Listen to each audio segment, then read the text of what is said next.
as I suspected. 32 flavors. Good evening. That's right. Did Chuck Norris say that? Or did Matt Mardigan say that? You decide. Anyways, anyhow, good morning, good evening, good afternoon, welcome, wherever, whenever you all are.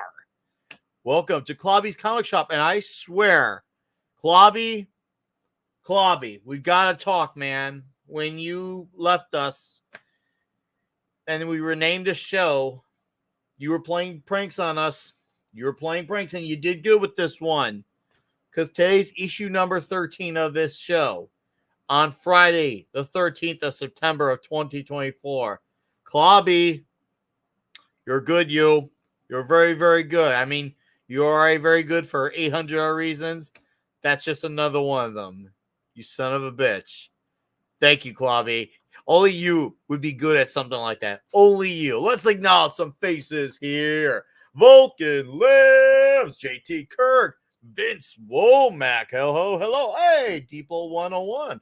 Welcome. I haven't seen you around here much before, if at all. If you have been, and I just remember, I apologize, but welcome. 5 picoseconds. Emblazoned 64. Jonathan Conroy. And of course, all the air faces that will be showing up on it. This is my first show. Yeah! That's what's up. Glad you're here.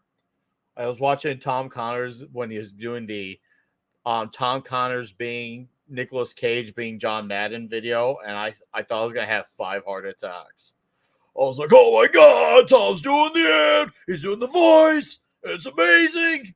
Yeah, I just had my Nicolas Cage moment. Anyways, we got some dudes and a lady here. So, you're familiar with these people. All of them. And if you aren't, well, make them feel like they have always been here, because that's what we do.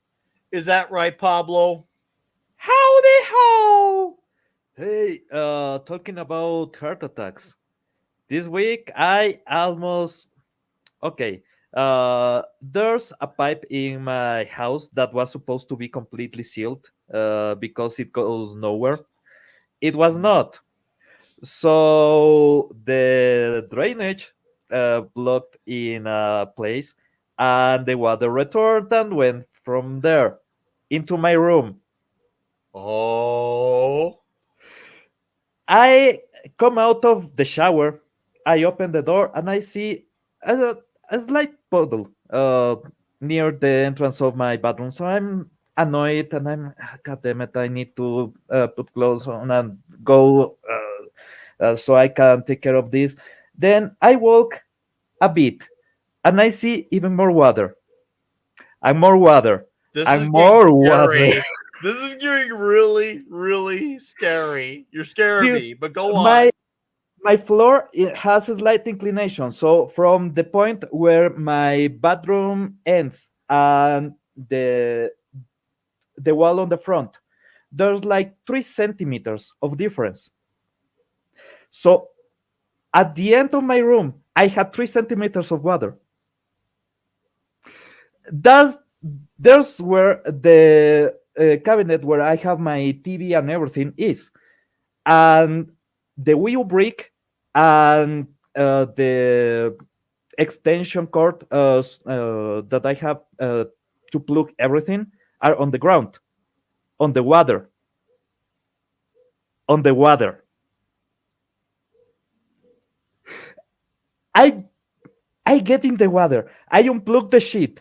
Thankfully, I didn't die. And then I realized that I'm in the water with the electrical sheet there.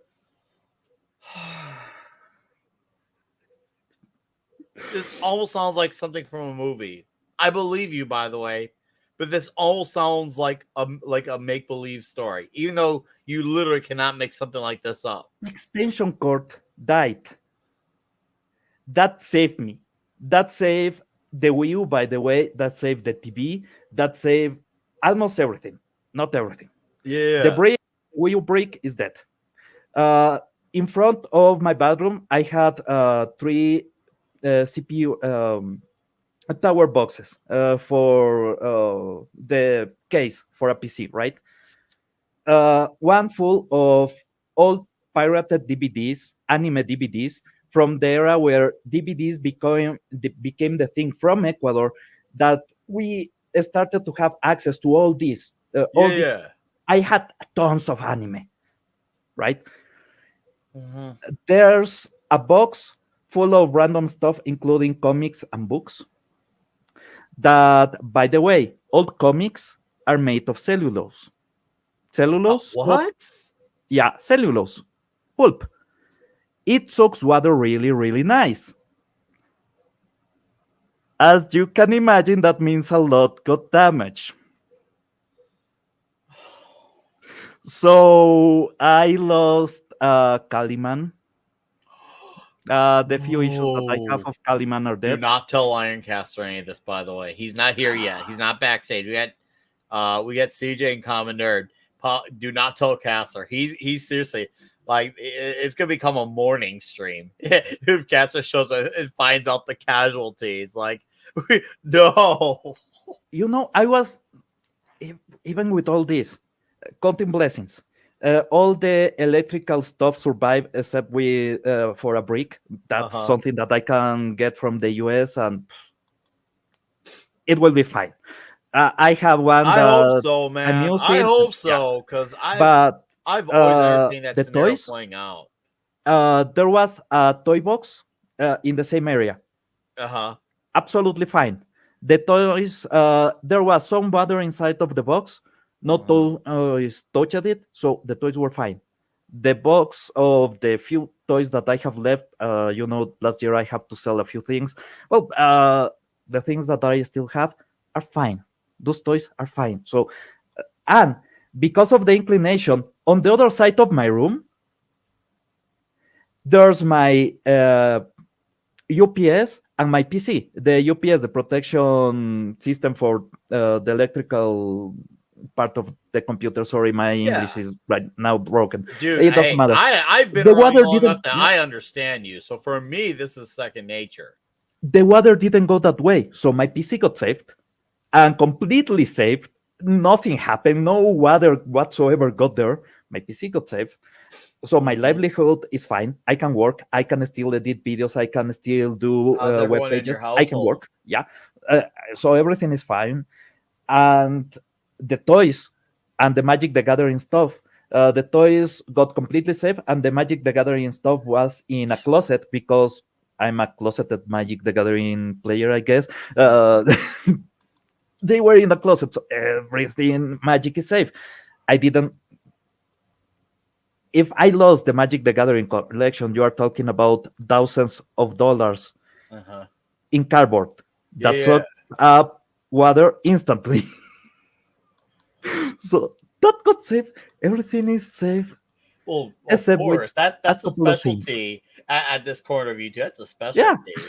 So that really is a specialty. I mean, in case you guys didn't know, actually there is a hotline for Culture Casino about this. Actually, I will actually I can prove it. I have actual receipts to this about when you want to come out. So this will probably be the show's gonna get a lot classier once we bring our guests. So this is probably gonna be the raunchiest it's gonna be. After that, it's gonna be all proper and smooth. Outside of course drinking, that's gonna happen. But everything else, this is probably gonna be the least proper. Everything else is gonna be like it's gonna be like we're gonna drink with our pinkies up after it. But let's show you guys if you want to get a hold of Culture Casino, we have his hotline right Ooh. here. 1-555 Super K. This was courtesy of. Oh, he's in the chat. Release him a Kraken. What's up, man? How you doing, dude? Oh, that was good timing. Oh, Susie. The only thing Like, to I swear, I thought I was gonna vomit out my intestines or something after this happened. I was like, there's a wow. way to make it funnier. If it was an 1-800 line, that means culture is paying for every call. Oh, well, anyway, sir, it's good to have you here.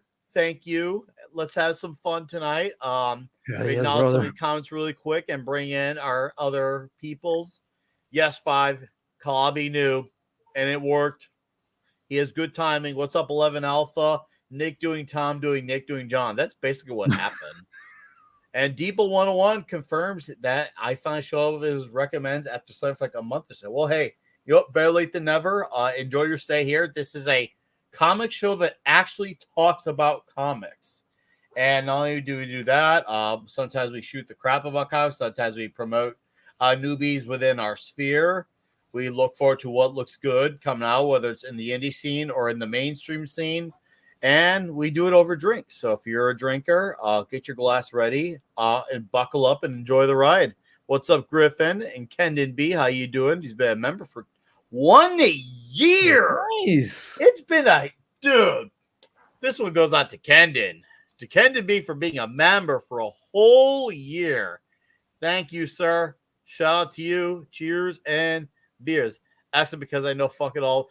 Perfect. Well, we have another listener on here. TZ Burton didn't know jack squat about anything, and he loves this show. That should tell you something.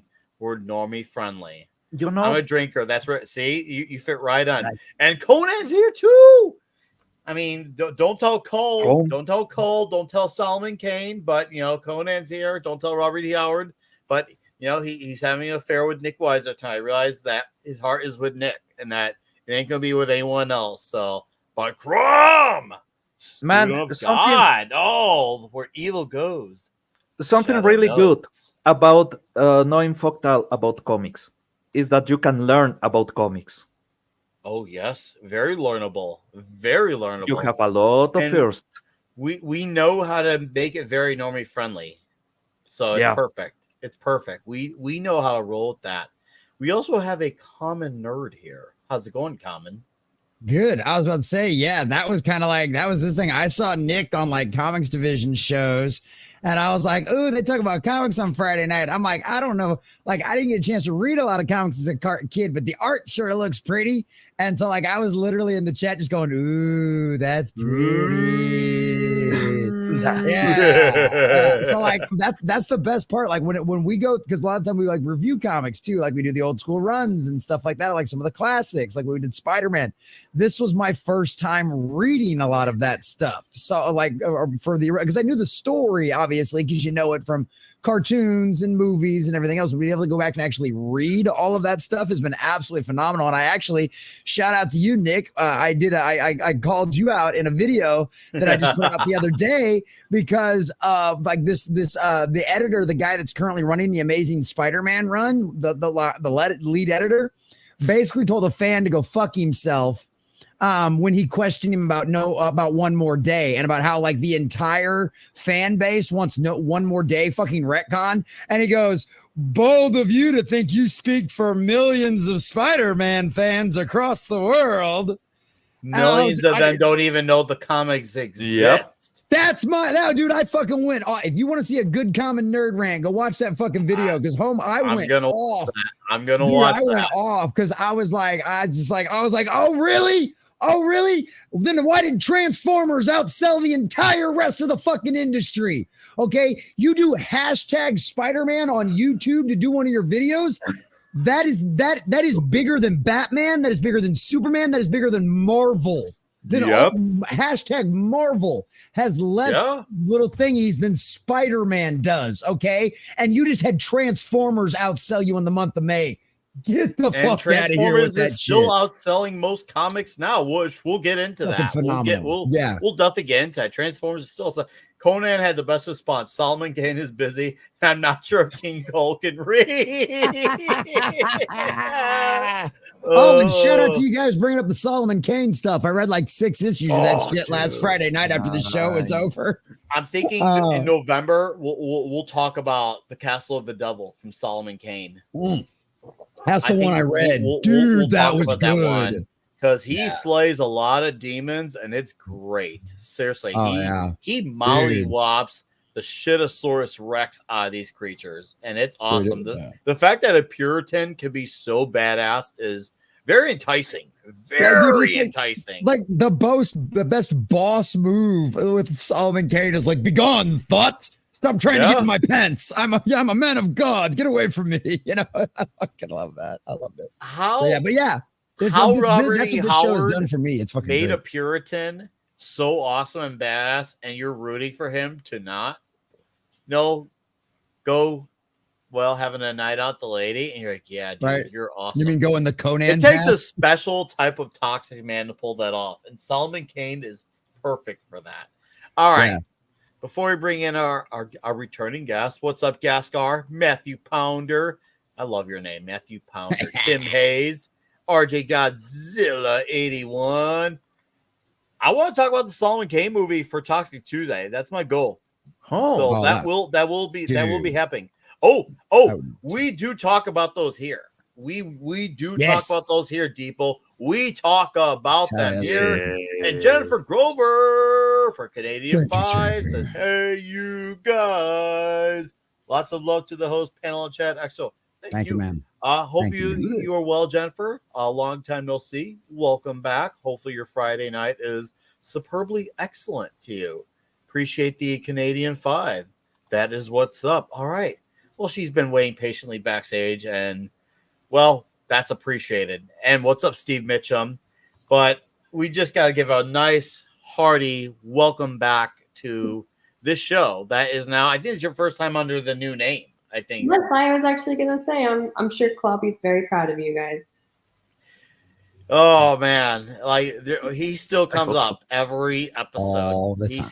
He straight up comes up all the time. Like there are things where like we're talking about something like, how would he have felt about this?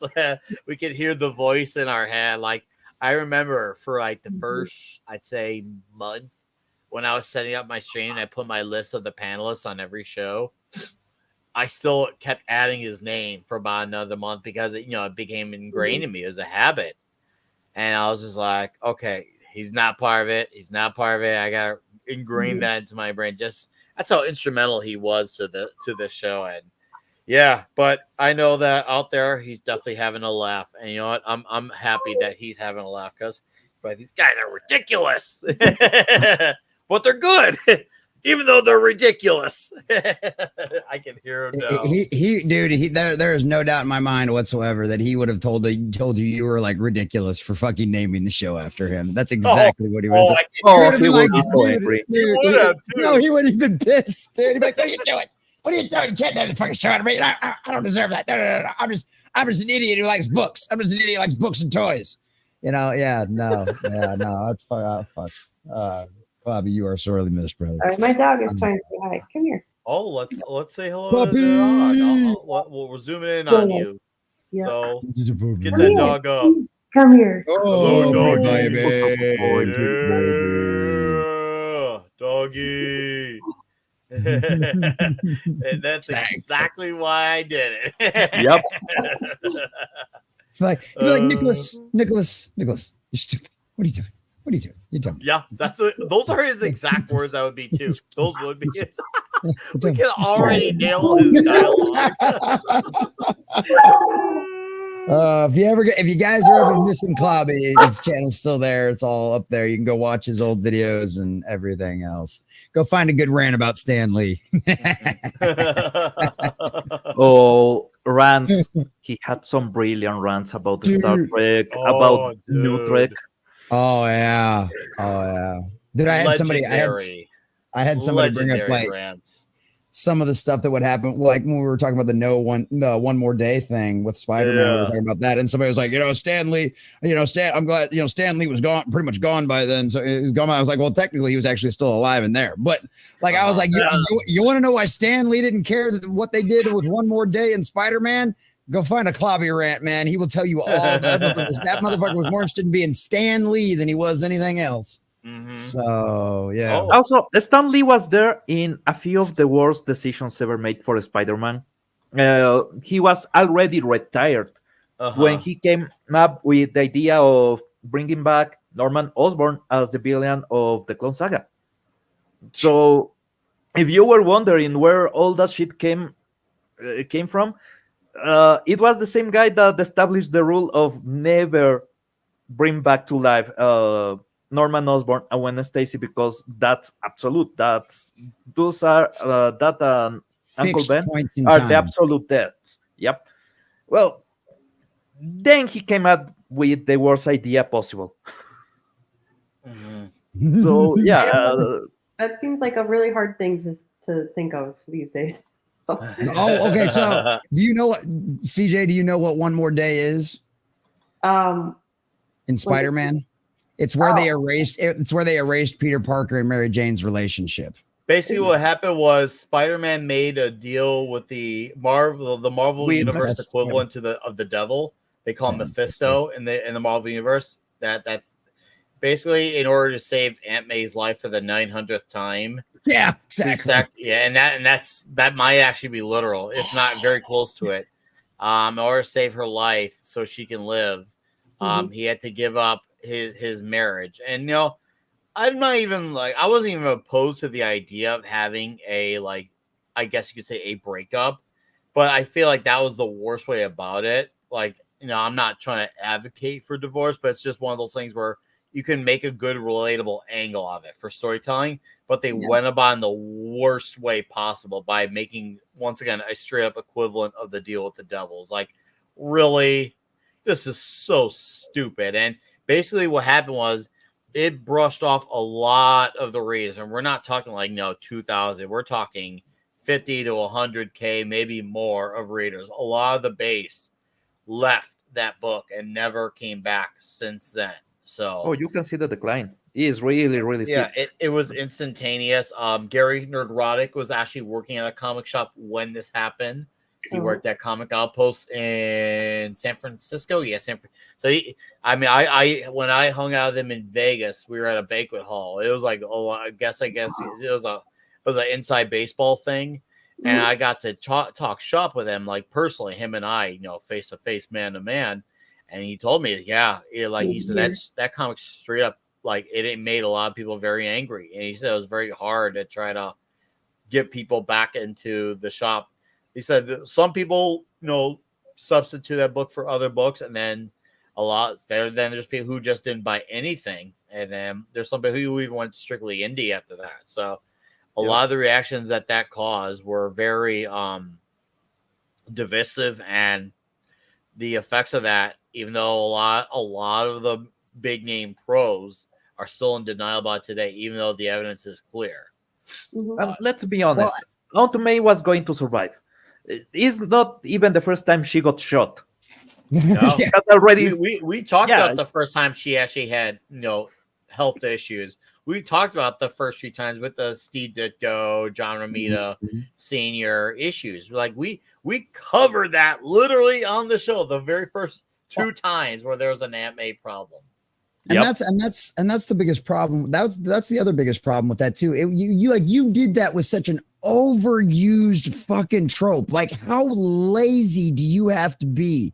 And we heard the stories afterwards, right? That it was basically him working through his own personal fucking issues, the midlife crisis he had going on at the time. So once again, injecting their own bullshit into the middle of a story that doesn't need to be there. It's just what the fuck, man? Just lazy ass writing. I was gonna say it does sound like the author had some serious issues at the time. So yeah. No, here's where it gets interesting. I will, because I do have a buddy of mine who was almost an artist on the book after that all happened. I'll put his name in the private chat. I can't say it publicly, but he was almost going to work on the book. And because, I've heard, J. Michael Straczynski, the guy who wrote that story, he's gone out, and say that wasn't his idea. It was his editors. And, most of the time, either there's a sliver of truth to that, or there's an exaggeration to it, or they're outright lying.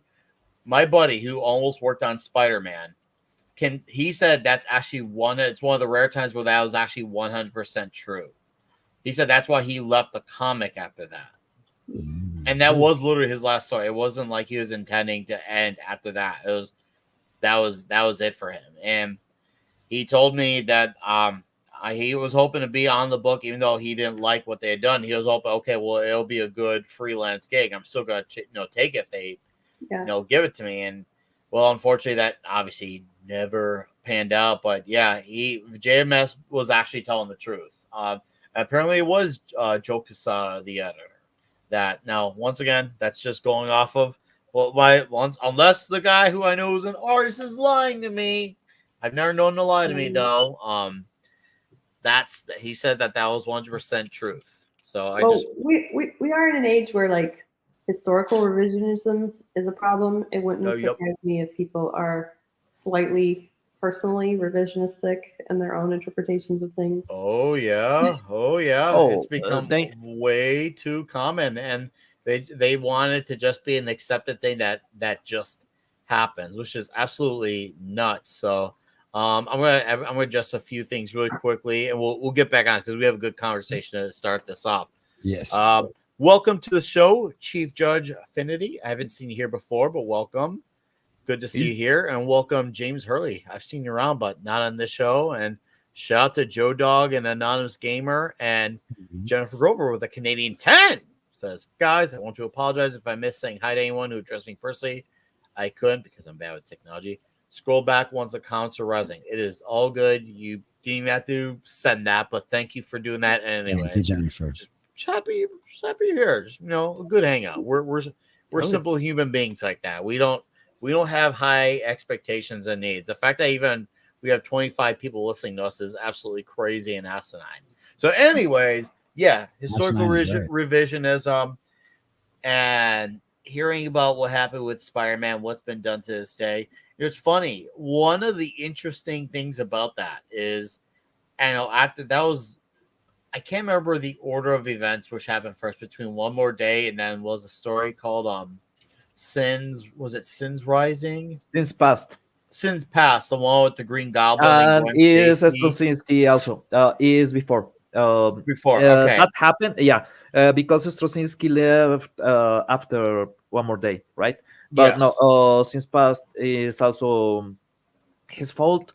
Yes. And everything that they tried to do for Madame Web, the villain from Madame Web, is a kind of villain slash father figure for Spider-Man that he created.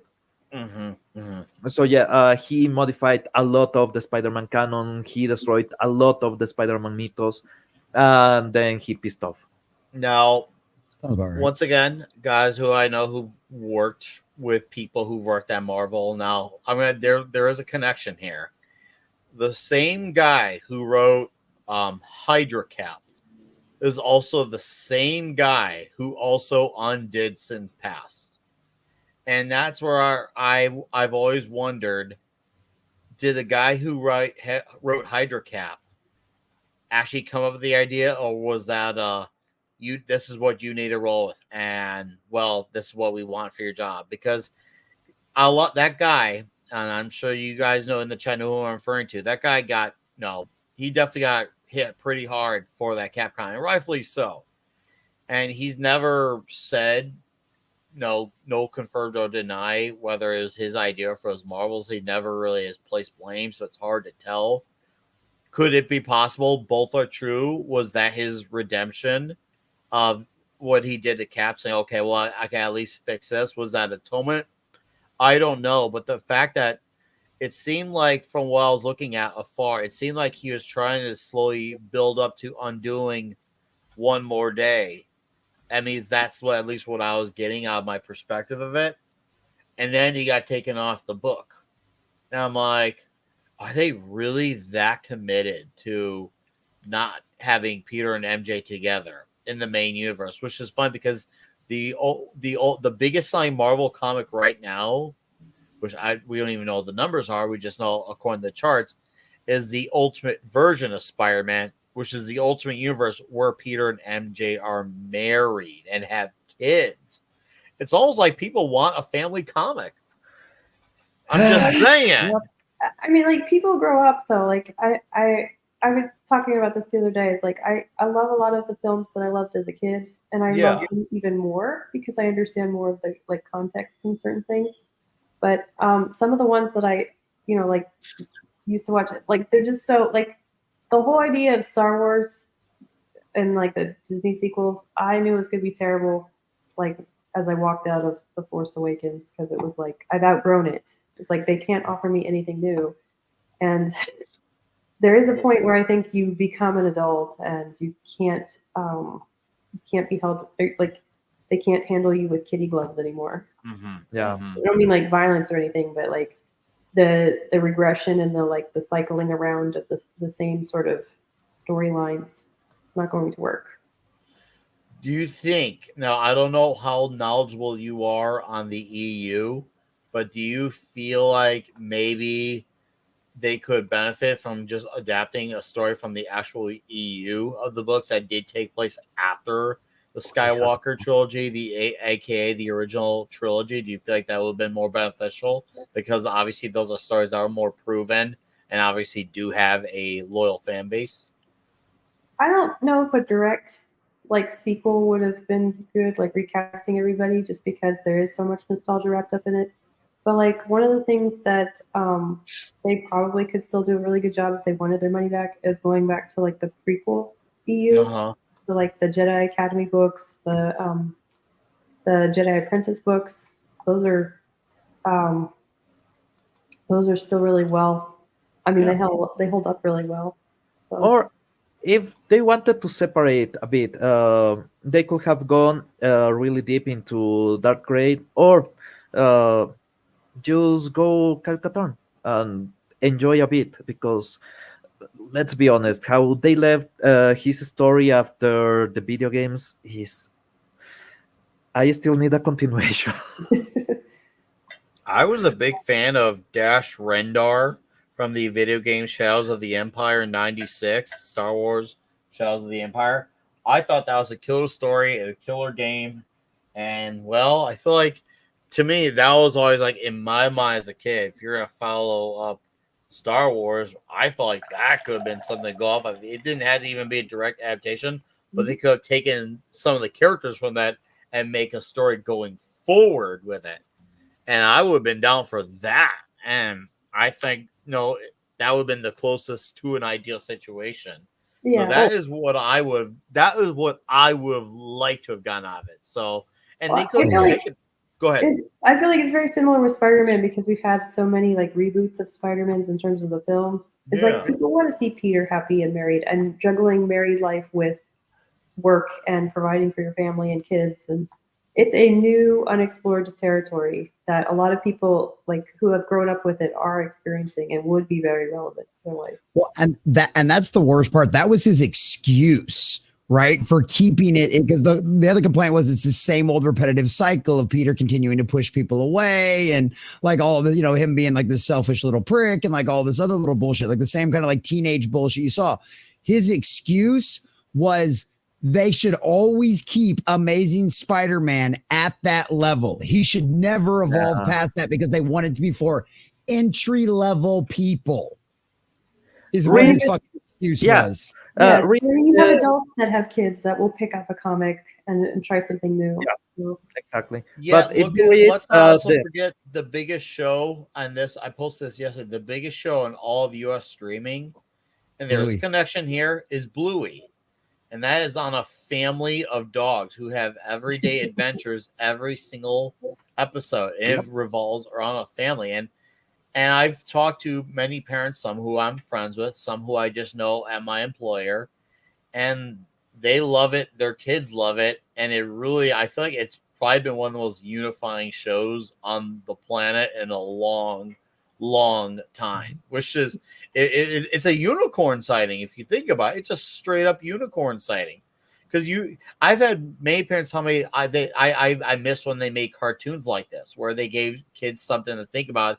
They can laugh at it and be fun, have fun with it, but the parents can think about what's going on in the story as well. And that's true, because a lot of the stuff that comes out in the last 5-10 years, obviously there's a few exceptions, unfortunately not many, but you can see how dumbed down a lot of the entertainment is. And the fact that Bluey comes out, and the fact that it's genuinely good on its own merits too. It's not one of those things where it's only good because it's just better than what else is going to say. It really is that good. It's shocking. And the fact that we get, it's like, you almost like, I'm like, how's the show not considered illegal nowadays. Which obviously, in Right. any normal world, it should never be considered illegal, but because of how heartwarming and family fun and friendly and embracing of that it is. Well, and part of that is because it's a dog. It's not a man. It's not a woman. There's Yep. no issue of It's Easter. color. It's just And family. It's also Yeah. it's two little girls too, Bluey Yeah. and Bingo, and everyone, no one cares.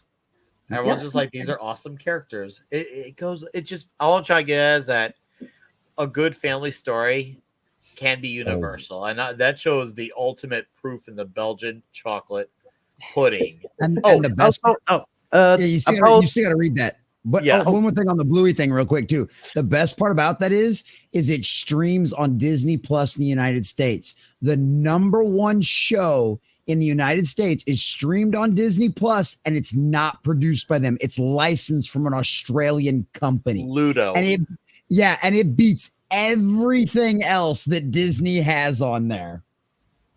Should tell you something. Yep. Jennifer Grover for another Canadian 5. Thank you, Jennifer. You guys, I'm really loaded. I have to sign off. Lots of love to you all. Well, hey, take care of yourself. Be safe. Yeah, Love you. that's all we ask. But thanks for your time and being here. All right, have a spectacular Friday evening. RJ is like adapting to you. No, okay, we're trying to talk about under ideal circumstances. We know we don't want that now. Just We just know universe. we're Perfect trying universe. we're trying to dream in a better world, a hypothetical scenario. Maybe right. the ultimate Star Wars. Just a thing, because I have the I don't want to lose the idea. Something about the evolution of Spider-Man. Read the first 60 issues of Amazing Spider-Man. Without the annuals, without any of that, and you will see a literal evolution of the character, a progression of the character in every single issue. We go from the quirky guy that is really difficult to get along with, to a guy that is actually confident, but his confidence destroys everything that he does, to a young adult that actually has learned from all of this and is trying to become a better man, is trying to even pursue more noble goals outside of being a superhero. He's starting to search for a better education, for a better quality of his life. He's trying to be more proactive on keeping his relationships and making people around him being part of his life. And that's part of the conflict, because being a superhero takes so much from Peter. So you get all this evolution from the original Peter Palmer. You said Palmer. If you have read Spider-Man, you know Amazing Spider-Man #1, Peter Palmer. Yeah, they do make that error in there. They did make that error in there. I love that error is there. Even when they reprint it for trades and they keep it. They don't fix it. I love that they kept it. No revisionist history there. They kept that error there, and I'm happy that they did. First time that they say the name for the character on his own comic, and they fucked up. What's up, DJ Play Nice? This is thanks for hosting. My pleasure. And what's up, Vocal Lips? How you doing? Brian McCann's been a member for 7 months. Thank you, Brian. Cheers and beers to you, sir. Not only did superhero comics used to actually have progression. Remember when Robin became Nightwing and it stuck, and it's been that way ever since? And he became his own man, his own hero, his own city, his own villains. Well, I mean, like, if you're going to reboot it anyway and you have different writers for different series, why not let them get old? Yeah. And Nightwing had that. He got older. He moved to a different city. He was perfect because he was a perfect, like, fully flushed character. He had his own supporting cast, his own everything. And that was how they did. If a character broke out that people were really responding to, you're like, okay, well, maybe we should give this character his own story because enough people are responding. I mean, this should be simple business. We're not like business experts, but we do know it's basic that, you know, if you actually like put your mind to it, like they send Back to the Future, you can accomplish the thought of, okay, that makes sense. These people keep talking about this character. Let's do more and expand upon this. And it worked. I mean, Nightwing has even some normies, not all, but some normies recognize that logo. Oh. That's a good sign. Like, there's some people who don't even refer to him as Robin. That's a good sign that Nightwing worked out. Yep. Straight up. Yep. And it's been 40 years, I think, since then.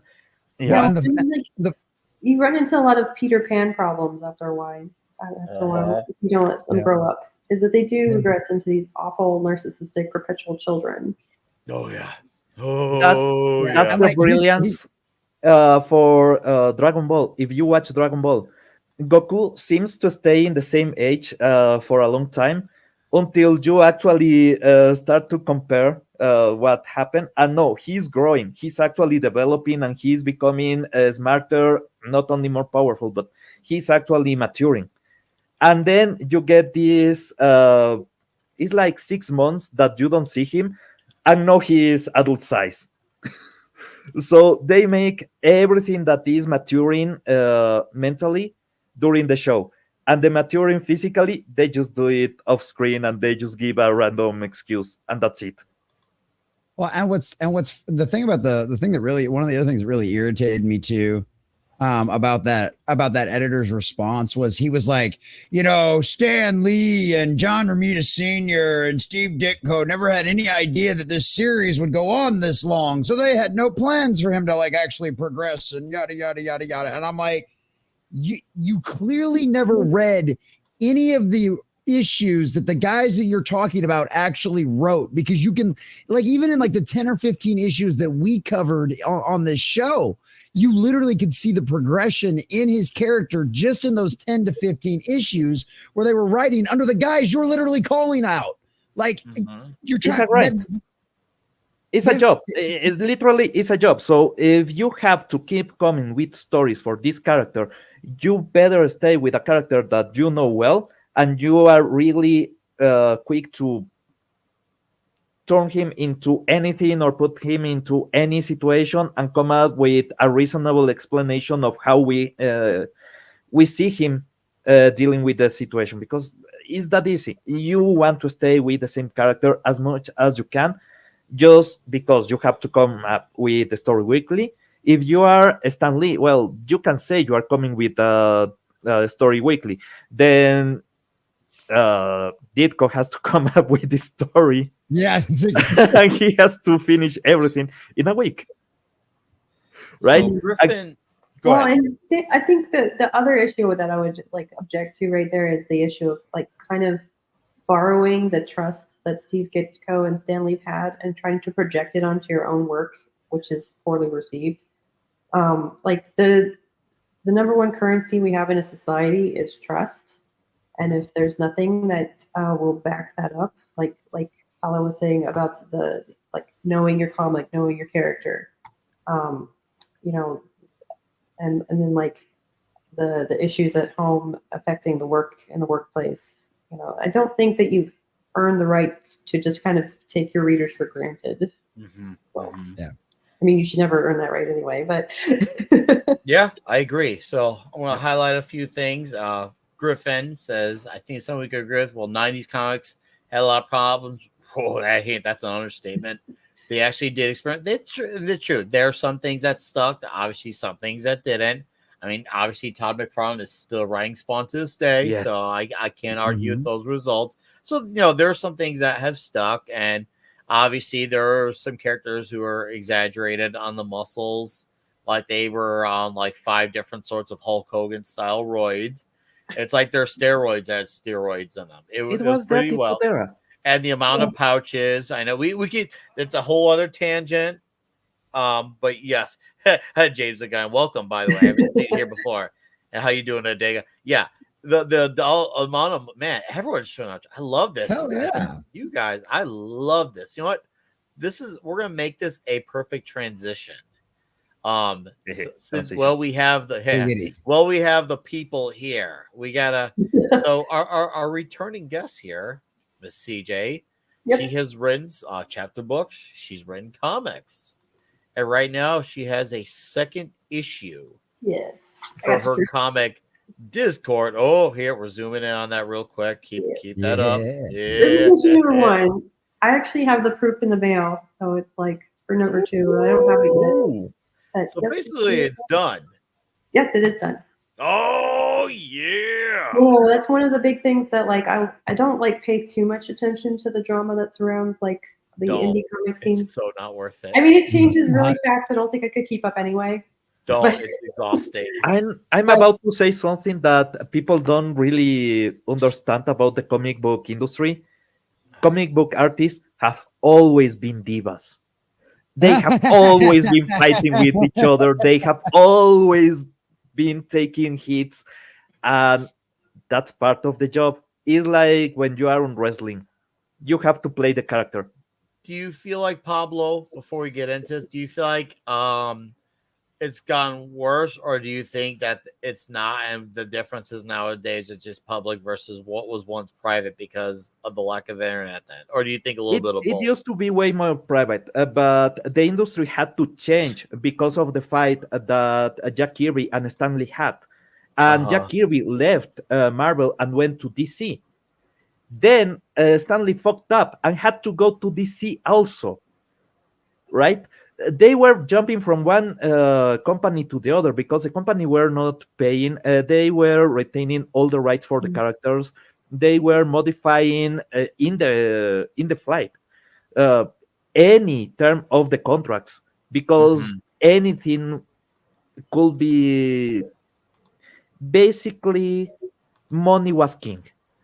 And as long as the company could generate money, they didn't care about the artist or about anything else. So those infights became the basis for actual change on the companies because Jack Kirby left Marvel.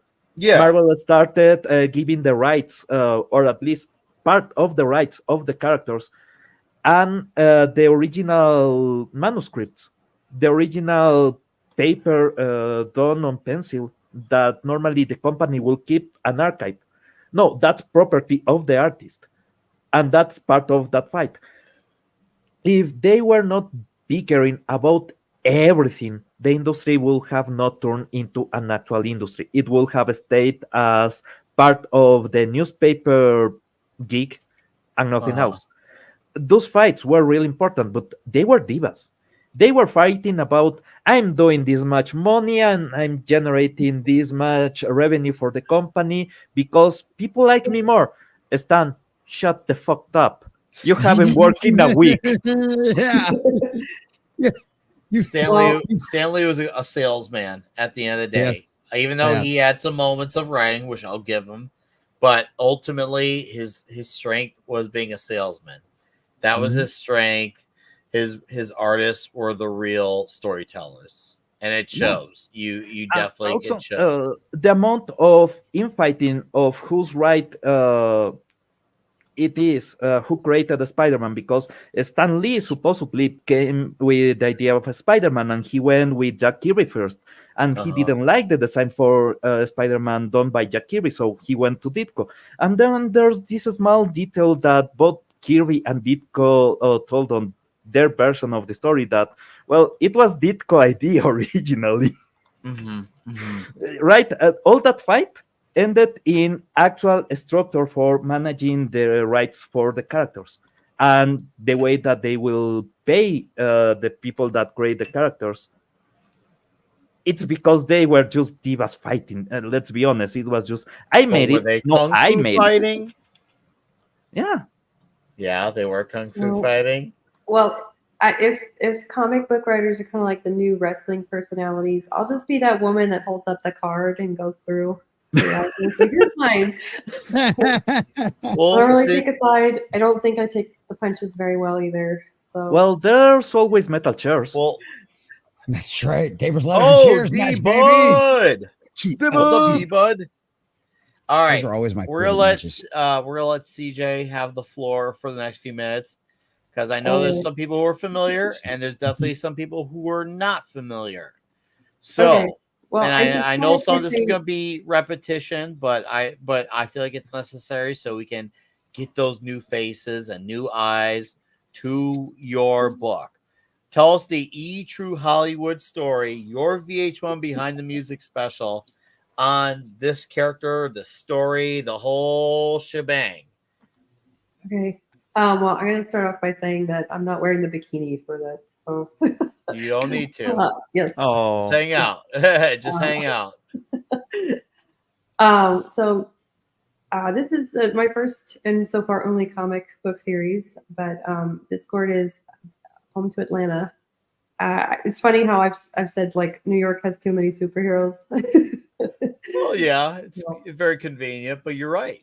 Yes. Oh, well, look, someone says number 1 was excellent. Thank you.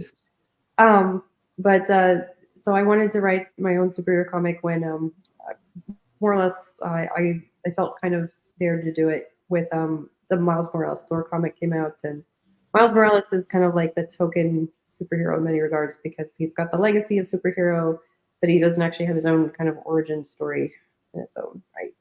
So they've changed a few things here and there. And Into the Spider-Verse was a very nice movie. I actually really liked it.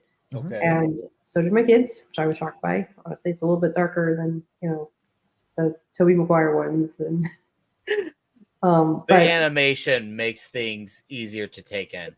yes, As a parent as well, I can confirm animation always makes darker things easier to take in. yes. Oh, definitely.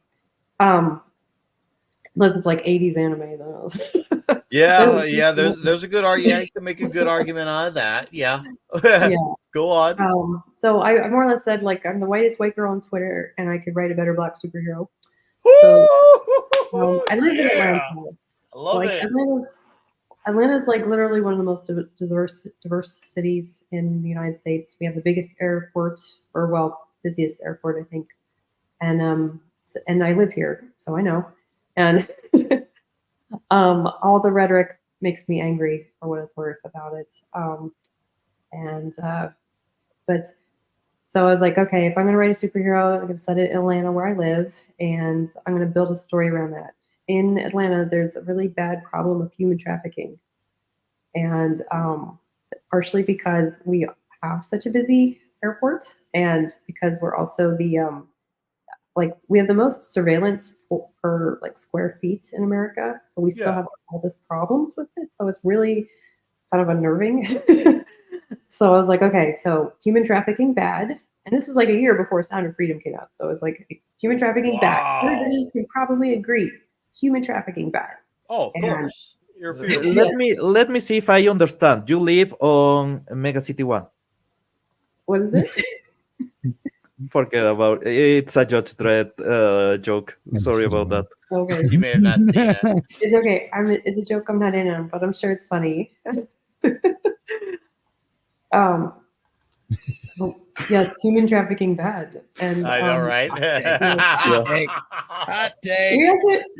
We also have a very interesting sort of political climate because everybody always makes the race issue and the cop issue. Cop City got burned a few times down here. Yeah. And the South does have real pockets of what I call like real racism, and I've seen it, and so it's an interesting mix of like you have like the overblown things about we have like for every pockets of real racism, we also have like these neighborhoods full of biracial and multiracial children. There are people living in harmony. There are, I mean, it's definitely possible, and a lot of it is up to the individual choice. So yeah. So it sounds like you actually live in an area where you see different things and actual different perspectives of situations and ideas and ways of living go around. yes. Obviously not every way is gonna be ideal, but it sounds like at least you're not in a bubble with the area because you do get different ways of life amongst the people, whether you are in agreement or not with them. You at least realize, okay, it's not a hive mind. That's clear. It's not a hive mind. Yeah, well, and part of it is because I didn't actually grow up here. I moved here for college, and I moved here from the north. And there's a very big difference on how Northerners act in certain situations than Southerners. And it took me about 6 months to like realize, the whole bless your heart thing. It really depends on who's saying it, when they're saying it, and the tone that they use. So my sister actually she she took a couple internships around the country, and she said somebody told her that everybody in the South is a peach. You know, we're all warm and fuzzy on the inside, hard nut to crack on the inside. And then in the North, everybody's like coconuts.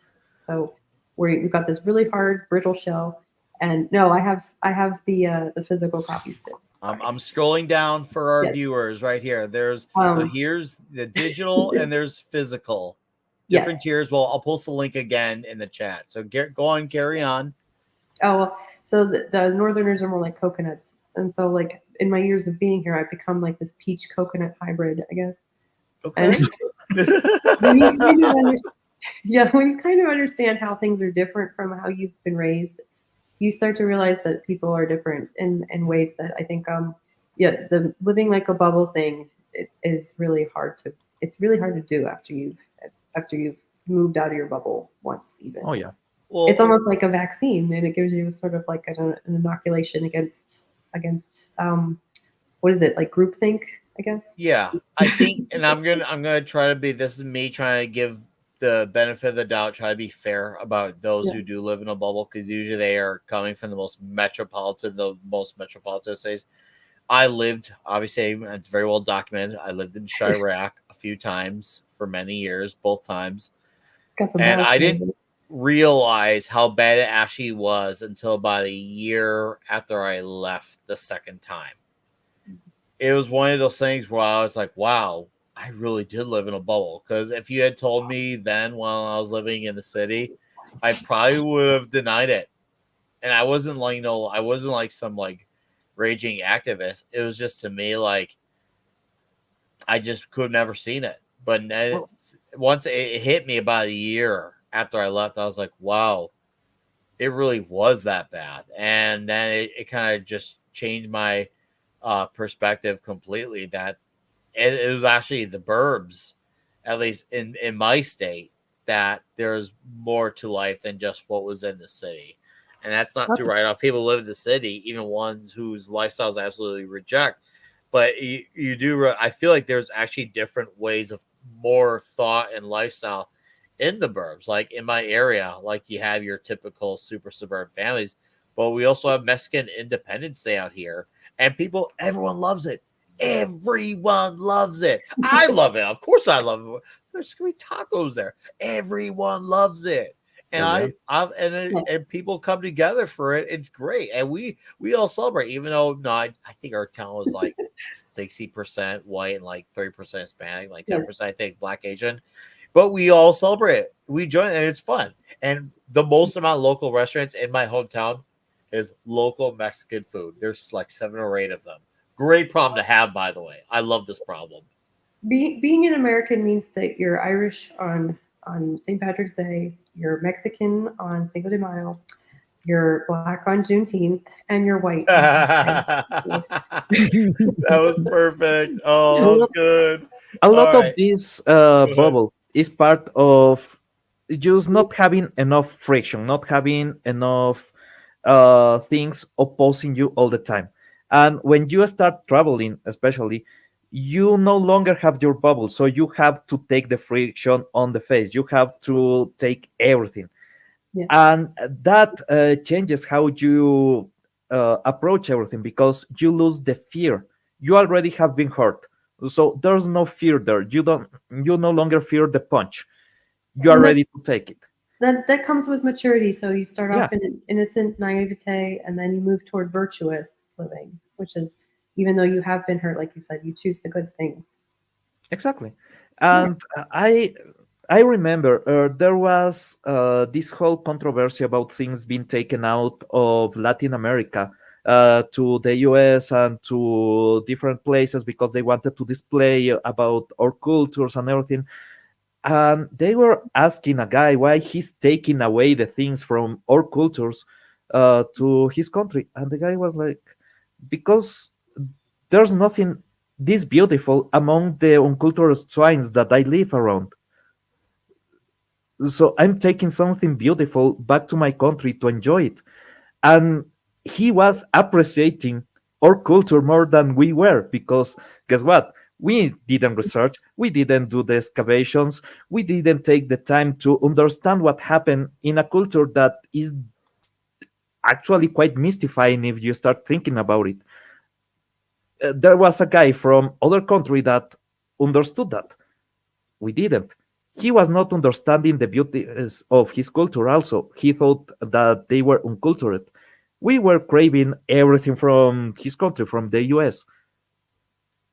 So there's a difference. When you live somewhere, you don't really appreciate the amount of culture, the amount of things that you have around.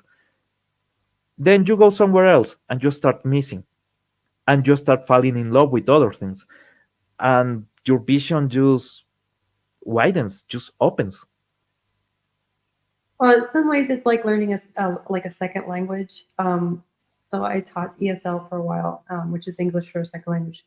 And one of the things they talk about is that if you're not very proficient in your first language, you're not going to be very proficient in your second. So they have to, a lot of the times, if you want to be effective in like, oh, my dog's coming in. But if you wanted to be effective as a bilingual speaker, you have to learn them both together. That explains a lot of my English, my Spanish sucks. Yeah, that resonates very well. That makes so much sense. I can absolutely see where you're coming from. That would explain why a good portion of let's just say my mom's side of the family, they can speak Spanish and English both very well. Both of them. So they got good at one thing and then they got really good at the other. And it's one of those like it's not just Spanish. They speak lightning Spanish. I know you know the difference of lightning Spanish versus regular Spanish. So there's a huge difference. Real quick before we continue to acknowledge the success of CJ's book, Depot 101 for $5. Woo! Says success. My Chinese knockoff Spider-Man the Animated Series Blu-ray is actually in English. Sorry for being distracted trying to get tech to work. Hey, dude, thank you for sending 5, man. That's great. That's freaking awesome. I appreciate the 5, and that's awesome that you did that. And then for another $2 says, I prefer to super chat on Green Machine, Nick. You know what, Deeple? Here's my solution to that. I will have it ready next week. Next week, full stop, no excuses. I'm done putting this off. I'm going to make it happen. It's going to be diabolical. It's going to be huge. It's going to happen. Trust me. The fact that you didn't have to send that. I would just acknowledge it, but thank you anyways for doing that. And just like that, he'll be here next week. Well, dude, I'm just good. I got to make it happen. You're not the first person. You're far from it. Between that and I finally got approved for my locals, guys. These things are going to happen this month. Trust me, it's going to be diabolical. We're going to have a lot of fun with all this stuff. It's going to be delightful. It's going to be majestic. But anyways, I want to acknowledge that Vulcan Lives backed your book. TZ Burton backed your book as well. And that's, come on. That's huge. I mean, it's diabolically huge. I love it. I absolutely love it. Just one thing. Yes, it's one thing about Deeply, dude. Enjoy your bootleg. Enjoy. One of the things that I will miss the most of the things that got destroyed in my room is I had pirated DVDs of Cyber Marionette J, of Cowboy Bebop, and of Evangelion from a company that released the DVDs in a really limited amount and then went bankrupt. So if you want all those extras, the only way that you could have them is if you got so lucky that somebody ripped that DVD and you got it that way. There's no other way. All those bootlegs are golden, and I mean it. Some of those bootlegs keep history alive. It's that easy. Some of these pieces is the only way that you will get real, almost completely disappeared media. So enjoy, man. I agree. Oh, for what it's worth, I think piracy is kind of just, I mean, like it's an accepted fact on the internet, I think. And I would hope that like my work is good enough that if you pirate number 1 and you want number 2, you're willing to pay for both. Oh Yeah, I could actually kind of see your point on that. I don't obviously I don't know if you heard of this thing. There's a big popular thing in the 80s, and it happened with a particular thing called music. There's a very popular thing. It was basically the illegal downloading before the illegal downloading. And this is, I'm not talking about burning CDs, but before burning CDs, they did a thing called tape trading. Yep. And that was basically your way of getting freebies, was just trading tapes. And I'm still of the mindset to this very day, in my like, I truly believe that if someone really wants something, they're gonna make it happen, and especially if they really like it. And I do literally have friends to this very day who tell me, like, if they like, let's just say they listen to something, or if they even watch something, they buy it after they watch it because they liked it. I mean, yeah, you can still make an argument whether it's still legal. That's, I'm not gonna go down that well tonight because I want to promote your cool book. But I think we can all agree that it's definitely been proven, at the very least, that there are people who are willing to spend the money when they see something that genuinely catches their eye in all sorts of mediums, movies, shows, comics, video games, even. That's a Latin American way. We start normally, you are poor. In Latin America, you are poor. So you don't get access to all those books, but you get maybe a pirated copy of this, a pirated copy of that, and you start enjoying.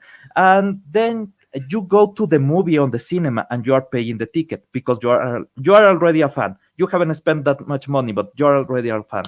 Then you go to a mall, and you see the shirt, or you see some memorabilia, or the DVD, or the book, and you buy it, and you start building your collection. You started for free, actually taking things that you were not supposed to have, right?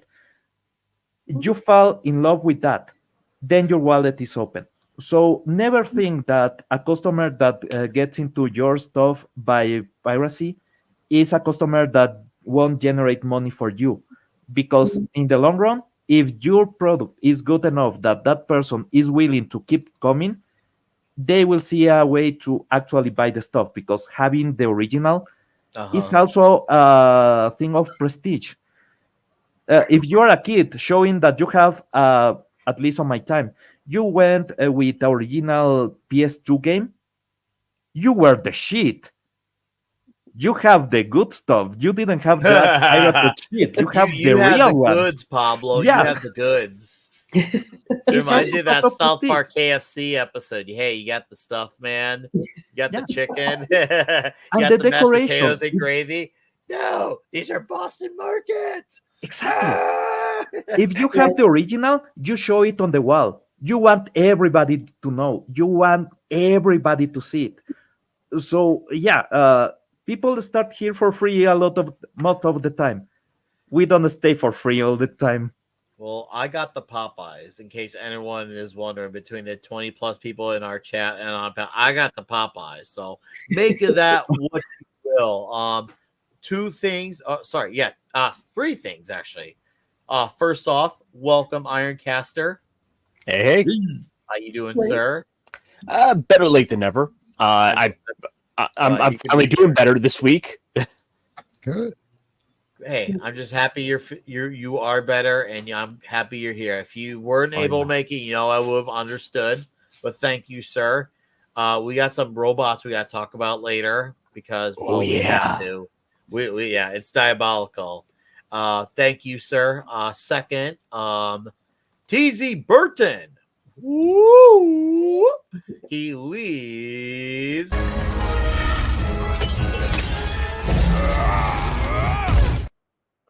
Bye. Direct donation.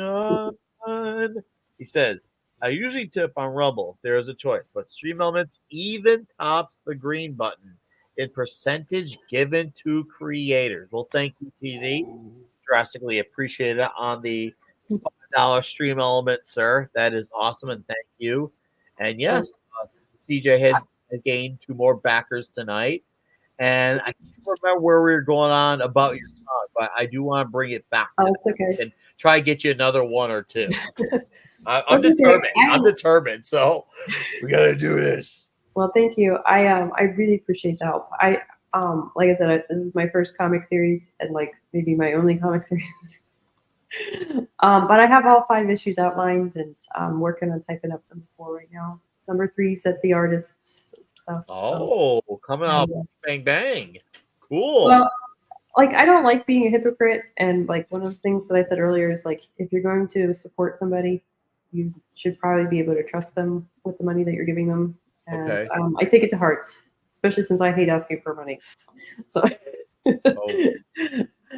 I was raised in the 90s where it was girl power, girls rule, and like you should never ask anybody for money unless of course you were doing something that's only legal in certain states first. See, you're making girl power sound really cool when you add in those bits about like earning your money and all that stuff. You're making girl power sound really cool in that regard. Just saying, it's not bad to be able to take care of yourself, but it was like one of those things that's like overemphasized so much that you feel bad when you have to say, hey, can you guys help me out a little bit here? Like $10 here, even $1, or tweet it out or put it on Facebook or ask your friends or talk to your local comic shop, see if they'll take a pack. Agreed. No, yeah. I want to ask you this because obviously I finally backed it today earlier in the day myself. What genre or genres do you feel like this story would be perceived if you're like trying to talk to people who are getting into comics, or if you want to like specialize to those who are like that type of thing's right up my alley, like what would you label Dizchord as? It's kind of like a supernatural mystery. Ooh, now you made me even more glad I backed it, but go on.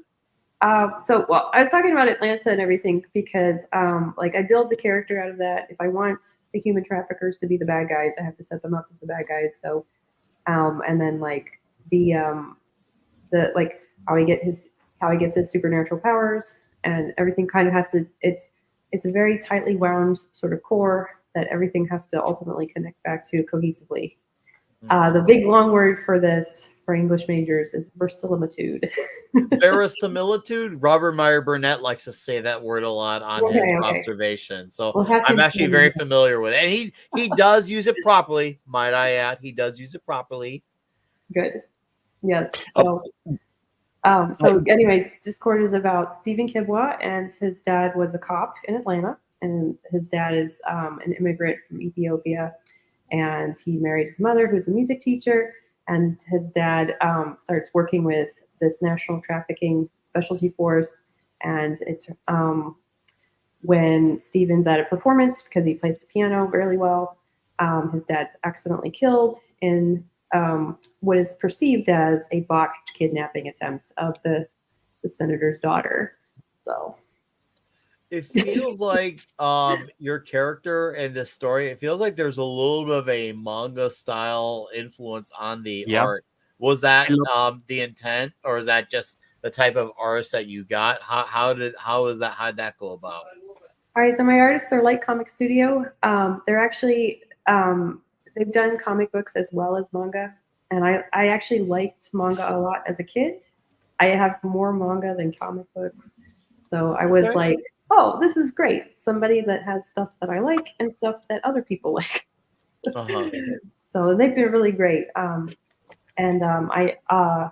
If anybody is getting into comics and wants to check them out, I know they're very open to working with new people. And if you mention my name, that might make me look good because I'm nice. Yes, yes. That's how you go about that. Mr. Tyrannus Cygnus, what's up, dude? He says he got his, so that means I think you had to have at least hit 200 now. And you did. You straight up did. Oh, that's fantastic to look at. It looks real good. Yeah. Guys, if we could do 2 more. I'm just saying, like, that would be awesome. We don't, cool. We've done great tonight. But yeah, I feel like let's close her out real good for us. So if I remember correctly, when you were on here, I think the first time you were saying this is a 4 or 5 issue miniseries. Now, is it, so I want to try to get with it. Is this something that you would add, maybe pick back up on a few years, or do you think this is the only type of story with this character you want to tell? What do you feel like you'd want to go from with this going forward once it's all said and done, or do you think it's too early to think about that far? Because now every writer thinks differently on these types of things.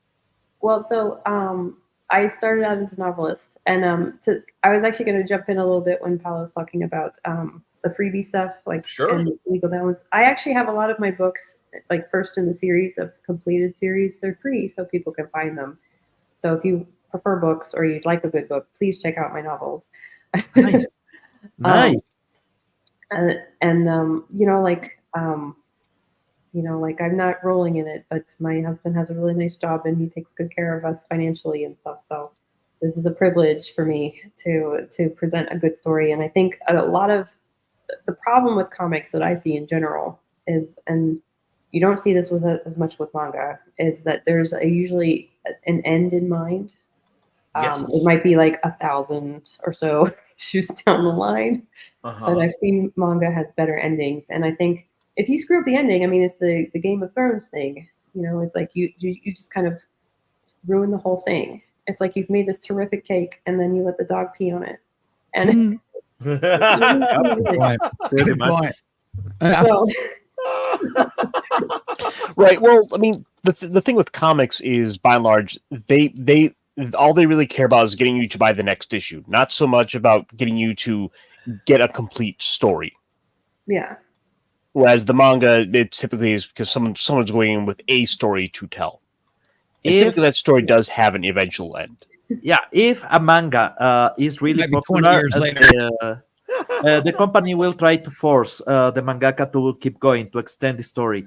But in every contract, if the mangaka decides that is the time, he can give basically warning to the company, and the company has, I think it's 10 issues or something like that.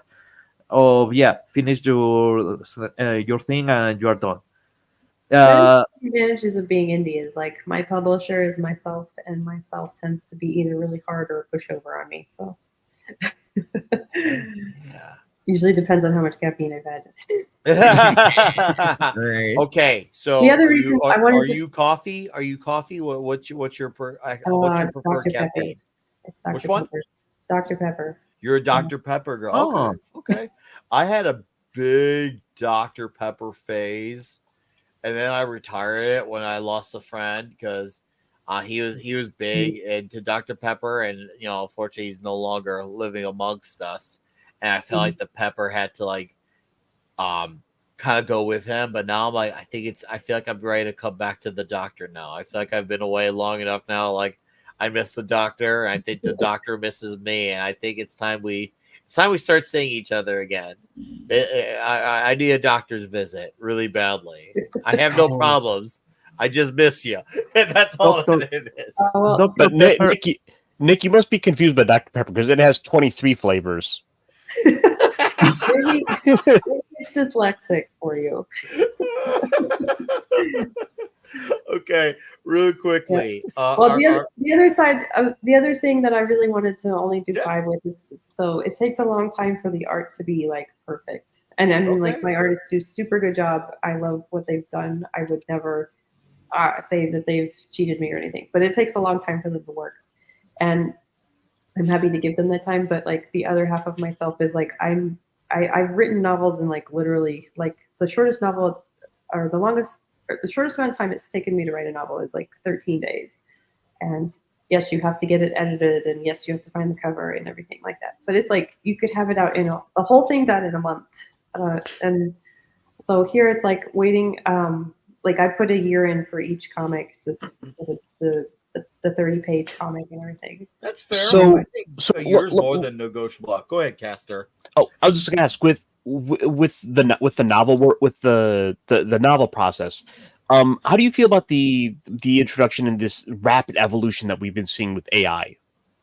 Because it's been everywhere, and it's been being strong armed into virtually every single industry you can imagine.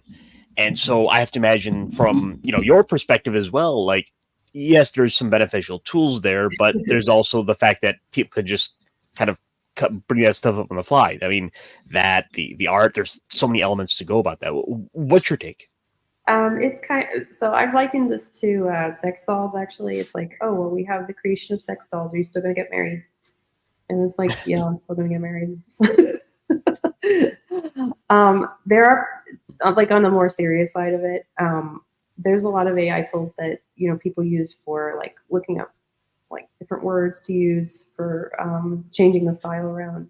There's a lot of editing stuff that uses AI, and that stuff is awesome. Frankly, I need a lot of typo help, because I type really fast. But the other side of it is like you will instinctively know, I think, as a human, whether or not something's got heart and soul put into it versus something that was kind of like an algorithm that was spit into a computer. I mean, I think the Disney Star Wars sequels are like the perfect example of this, frankly, because they were trying to make every good algorithmic plus that they could, and in the grand meta narrative of mega feminism today. So, that kind of automation, I don't think will ever have the same reliability, I think, as human nature. I do think it's easier on some level for people to like look at it too as bad. But so little tangent, but like I have horrible self-esteem some days, by the way. And I've had like chronic depression several times in my life. And one of the things I tell myself when I'm having a particularly hard day is like, I'm like, look, it is, 2024, and if you lived 100 years ago, you wouldn't have your your dishwasher, your laundry machine. But you also wouldn't have all these books out. You would have you probably would have faced a lot more discrimination in the publishing field. You would have not been able to take advantage of everything that you wanted to do, and your research would have been like super like just stagnated at a certain point. So, and if you go back in time 500 years and you show, Leonardo da Vinci or Michelangelo what Photoshop is, I think they would try to get a priest over and try to, start an exorcism. So progress is, and it is, and like on some level, time shapes how we view art, and art will shape how we view time. That is very wise and like almost zen-like. I feel like, man, I feel like you stole a great line that Iron Fist never said. No, seriously, that was really that was like poetic even. That was amazing. I'm just saying, that was awesome. Before Ironcaster came on, we were talking about like Peter Parker's just like not allowed to mature, and you see a lot of that kind of like general feelings and thoughts reflected in culture. I mean, there are a lot of men and women who are holding off marriage, and honestly, having kids is something that will age you really fast. Yeah, it can, but it can make you a whole lot stronger, and it can change people. And I wasn't like, let's just say this, I was not the worst guy on the planet. Well, I was definitely not the best guy on the planet either. I wasn't like this, physically abusive human being. Let's just say I needed to get my own house in order. I didn't really affect anyone else's lives. I was just really destructive towards my own, not in like a suicidal way. It's just, I partied. Let's just say I loved partying a bit too much, and partying loved me back. It wasn't, and the problem was, it was one of those marriages that worked too well. Like there was never a divorce. It was just like, okay, look, you're nice and all, but I had to let you go, not because I don't like you, but because this is almost working out too well. And I had to change my life if I want to make it just nice, right, and in the middle. So you have to clean the room, bucko. Yep, I literally did that. that was literally one of my starting steps. I'm not joking either. Well, the idea though is like that kind of commitment, whether it's marriage or having kids, is like so big that it marks your life in a way that's irrevocable, and it serves as a reminder that you have a duty to somebody other than yourself. Absolutely. And with duty comes responsibility. I agree strongly, and because it's ingrained in me. And I get up and get ready for the family every day. Even on days I don't work, I get up at 6 a.m. sometimes 5 a.m. every day. It's just in my DNA to do that. I'm getting to a point now where I almost don't even need an alarm clock. I just do it. Yes, Anyway. the internal daddy clock. Yeah. Oh, trust me. I'll have to tell you a story one day on the special dad here. Tyrannus Cygnus, I think I had it there, but highlight again. He got his copy 5 picoseconds as well as back the book. So I think that makes it now 9 backers. I love that. Guys, I'm gonna be that guy. And I thank you all for doing this, Eric, for helping her out with her book. Yeah. We just gotta get one more. Just let's make it a nice round number because, like, dude, that double digit would look really nice. But thank you all. I'm sure we're all gonna enjoy it, and it'd be really cool to brag about. The doctor will say me, and I'm ready. And what's up, Dave C? How you doing, sir?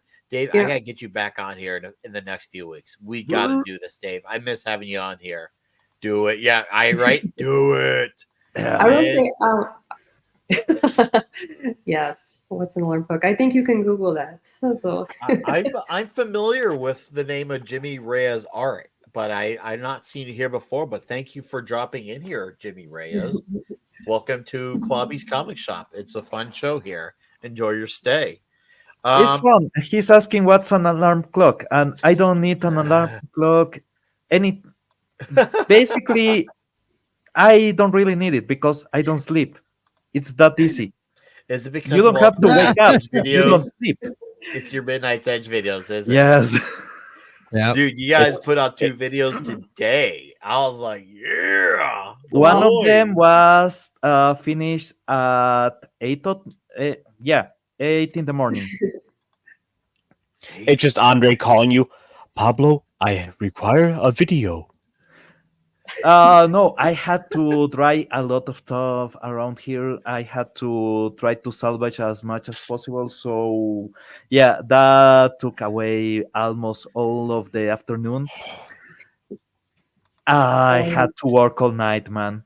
So, there was no other way. And the fact maybe that you should have some Dr. Pepper too. Here's a delicacy because RC Cola doesn't really distribute to my country. It's a delicacy that you have to smuggle into the country.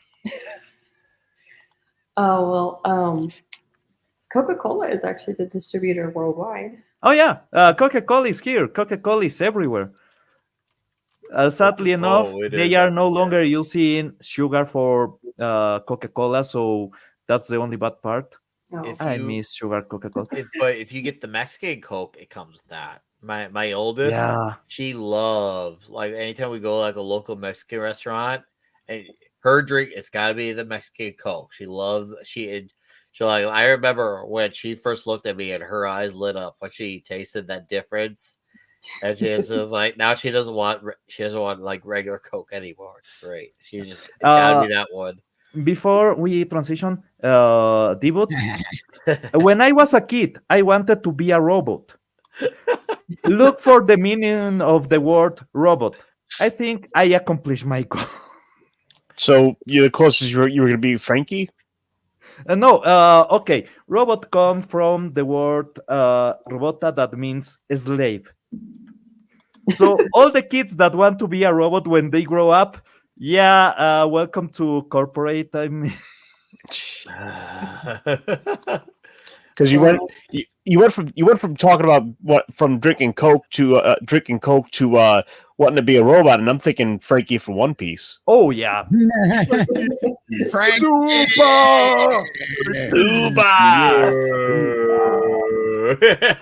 If you're an organic, assembled kind of robot, you still need your fuel.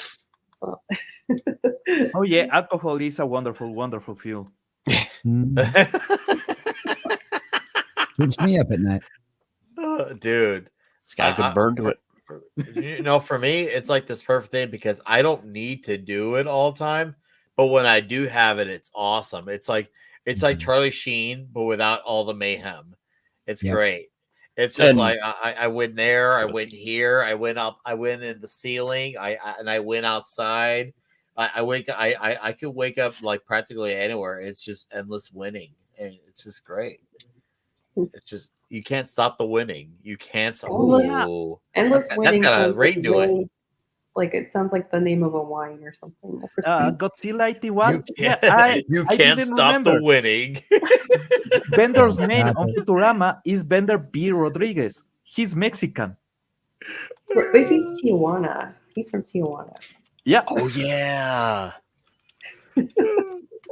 Oh, No, all right. Futurama is actually like my favorite TV show ever. So. Oh, Yeah. That was see, it was one of those shows like I remember being super into, but then like I had to just kind of put it away for a while. Uh-huh. And then like a decade later I came back to it. I'm like, God, I forgot I love this show so much. yeah, right. And my connection goes deeper because I didn't have anybody to talk about the Star Trek. And they were doing deep, good references to Star Trek. And some of them, there's a lot of them that are really obvious. There's some of them that are really, really hidden. So you have to search for them. And You know, I got to introduce a coworker to Futurama a while back, and so I got to have this sheer delight as I showed him the show, and he's a big Star Trek guy, so he doesn't know just how much of Star Trek is in this show. So he gets to the episode where they go to Zoidberg's home planet, yes. and it just the arena duel. I'm like, The worst part is that when I heard that song, I made for the first time this joke. That's the best music to have road sex with.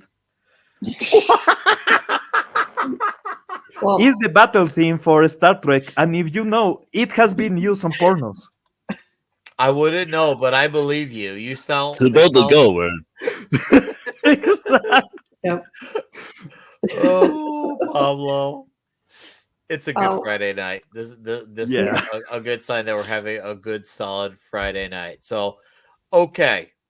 CJ, do you have any other things you want to mention that you didn't get to mention earlier about Dizchord? So just buy it. If you don't like it, I'm pretty good about giving you. Okay. Simple. Guys, one more time in the chat before we transition again. I just want to say Well, thank you. I will say if you're going to take a chance on it and you're still not sure, just buy the digital stuff because I don't mind refunding that. I cannot refund like UPS shipping costs. So. Okay. No, I like that's fair and that's Yeah, honest. you're gonna like it. If you're going to have a refund policy, it should be one that doesn't bankrupt you. I trust in Vulcan. Yes. I trust in his word. He has not wronged me before. I trust him by experience. I know I will. I'm looking forward, but seriously, chat, thank you guys for being as responsive as you are. This is awesome to see. Absolutely well deserved. If anyone else does it, let us know in the chat. I'll keep occasionally posting the link because it's awesome to see that you got hit 200 and well deserved. So that means for issue 3 you got hit. Now you got to go 300 then, if not 4 or 5. Maybe you'll have to try to get you for the launch.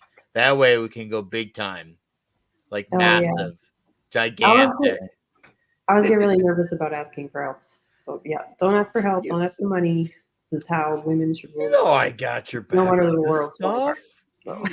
It's all good here. We like having you here. Yeah, like Vulcan says, you class up the joint, so and it's good. It helps have us adjust to conversation.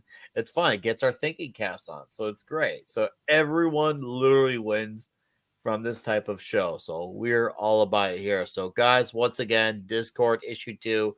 There are pair ups as well. So obviously there's a physical.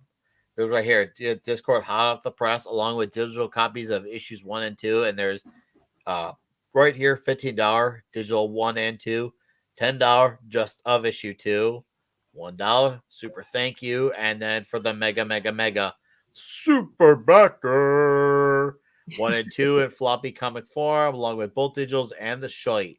So That is what is up here. And remember, please let us know if we hit 10 tonight. But seriously, this will happen again for issue 3. You know it's going to. So you don't have to ask, will this happen? It already is yes. There's only 5 episodes. So Okay, good. I will say if people do like it, like I'm open to like littler stories with it. So Ooh, but, like one-off type of stories? like so in my dream of dreams, if I had my way, is because I'm good at writing, right? So I have a really good ending that you can it dovetails really nicely with the beginning, but you can have like time lapses and new journeys and adventures and stuff. So, but no, in my dream of dreams, it's like somebody will animate this into like little shorts and they'll play it before like movies, like that they come on, like they do with the Looney Tunes sometimes. Yeah. Or like even with Disney, they had like those little shorts that they would do. Like, oh yeah, back in the day, during the John Lasseter days of the Pixar times, when they used to have the shorts with the movies, one of my kids, one of the favorite ones was that involved I can't remember if it was a bird or a ducky as a baby bird or baby duck. There was that one.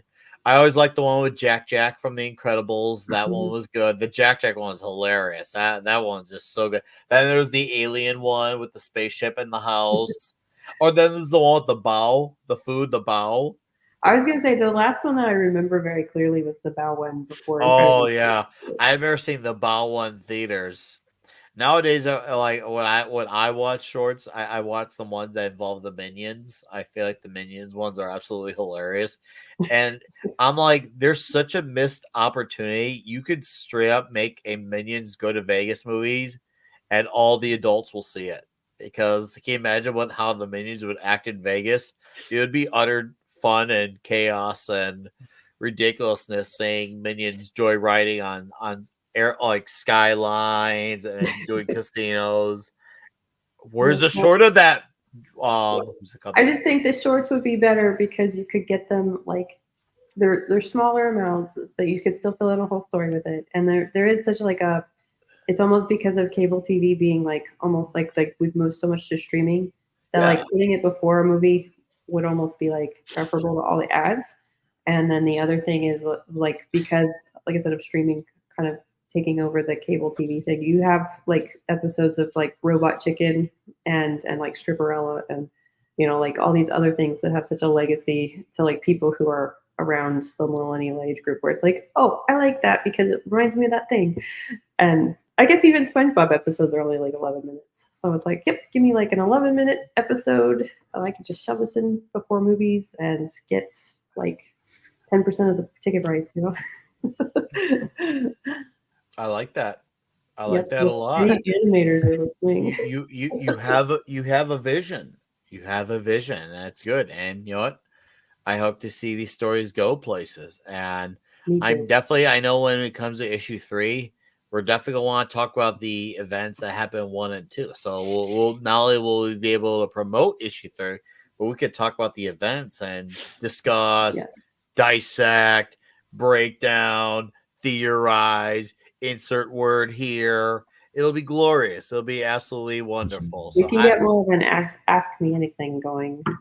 There you go. Cool. Oh, see, it'll be cool. See, it's you heard it here first, folks. It is inevitable. Yes, I actually wanted to say too. So I wrote a light novelization that kind of like is a companion novel. Like I wrote the whole thing out after with the comic book because, I have a lot of novelists. Like, oh, it's good. Like novels. So, but no, one of the things I talk about in that though is there's a second half to that book where I talk about if you wanted to write your own comic and like this is what I did and this is the process that I used and this. And actually, one of the things that I write is people who helped promote me. And so you got a nice shout out in there, Nick. Nice one, Common. Nice one. Yeah. No, I love helping people. If there's a book, it looks cool. I'm like, you know what? I believe in this idea. I want to put people on and promote it. And yours is an idea that I can absolutely get behind. And it shows you there's a lot of great things you could do with original Black characters who don't need a legacy to live off of. You can bring new light to new characters and give them a story to carve out their own, stand on their own 2 feet. Like that's something that feels like obviously we all know it's been very well documented. We know how it is in Hollywood. We know that we need to hear about for the 9,000th time. But it is cool to see that you have characters that people can have fun with, get invested in. And even it seems like, looking at your synopsis, it seems like you have a relatable character who feels very human despite what the abilities are, despite what they have to overcome as a hero. It's cool that you have a character who's still a human as well. Yeah. Well, I like to walk the line between relatable and aspirational. So I agree. I like that. Right here, guys, this is the Amazon link, Dizchord light novel adaptation. So save that link for when you read your comics and be like, okay, I need more. And then you crave your satisfaction even more. This is like when you had a full pizza and then all of a sudden, hold on, I need a beer to complement the pizza. This is it's more like when you get drunk and you want a pizza. What? You know the normal. You get drunk, you finish the pizza, you get drunk, and then you need another pizza. Oh, be careful. Like you can throw up and choke on your vomit. No worries. With weed, you don't really throw up. Oh, sorry. What? Yeah. Hey, don't worry. Look, Nick is a professional. I think he knows how to handle a pizza or two. Oh, I love pizza. I seriously love He's it. a trained professional, folks. Okay. Do you have good pizza that you like in Atlanta? Yes. Yes. What is the local go-to for like style of pizza? Yeah, you don't have to tell us the place, but is there anything that they do that stands out, or is it just like regular pizza? Well, so like one of the best things, like I said, about living in Atlanta is that like I don't really live in a bubble that's, like the same thing. And so we actually have like a couple of people that are from Italy here and they make pizza here. So Nice. And it's maybe like Napoli pizza, very good. So maybe Denzel Washington will show up and he'll take out whatever bad guys. I mean, he did move to Italy in Equalizer 3. Oh well, like dream casting would be Denzel for Steven's father. So. Oh, nice. I mean, there's a reason why he's one of the best of the best. You watch his stuff, and it's proof he has results. That guy is seriously so good. Like whether it's Training Day, obviously the Equalizer, Man on Fire, the dude's just he's incredible. He's an A+ now. That's not just a guy who's really good. He's he's capable of being like living beyond himself. Like I think a lot of people are just, it's The Rock playing this character, Ryan Reynolds playing this character. No. You're right. No, Denzel you're absolutely right. Yeah. Denzel Washington's he's an actor. Yeah, you're right though. No, it's always the character becoming The Rock. The character becoming outside of Deadpool, the character always becomes Ryan Reynolds. Deadpool happens to be very fitting for him, like hand to glove. But outside of that, every other character is just Ryan Reynolds. The same way every other character, Sam Jackson. Every character is more or less even. I'm going to get some blasphemy points on it, but in a lot of mob movies, Robert De Niro is Robert De Niro. Don't get me wrong. I enjoy it. It's good. It's entertaining. It's fun.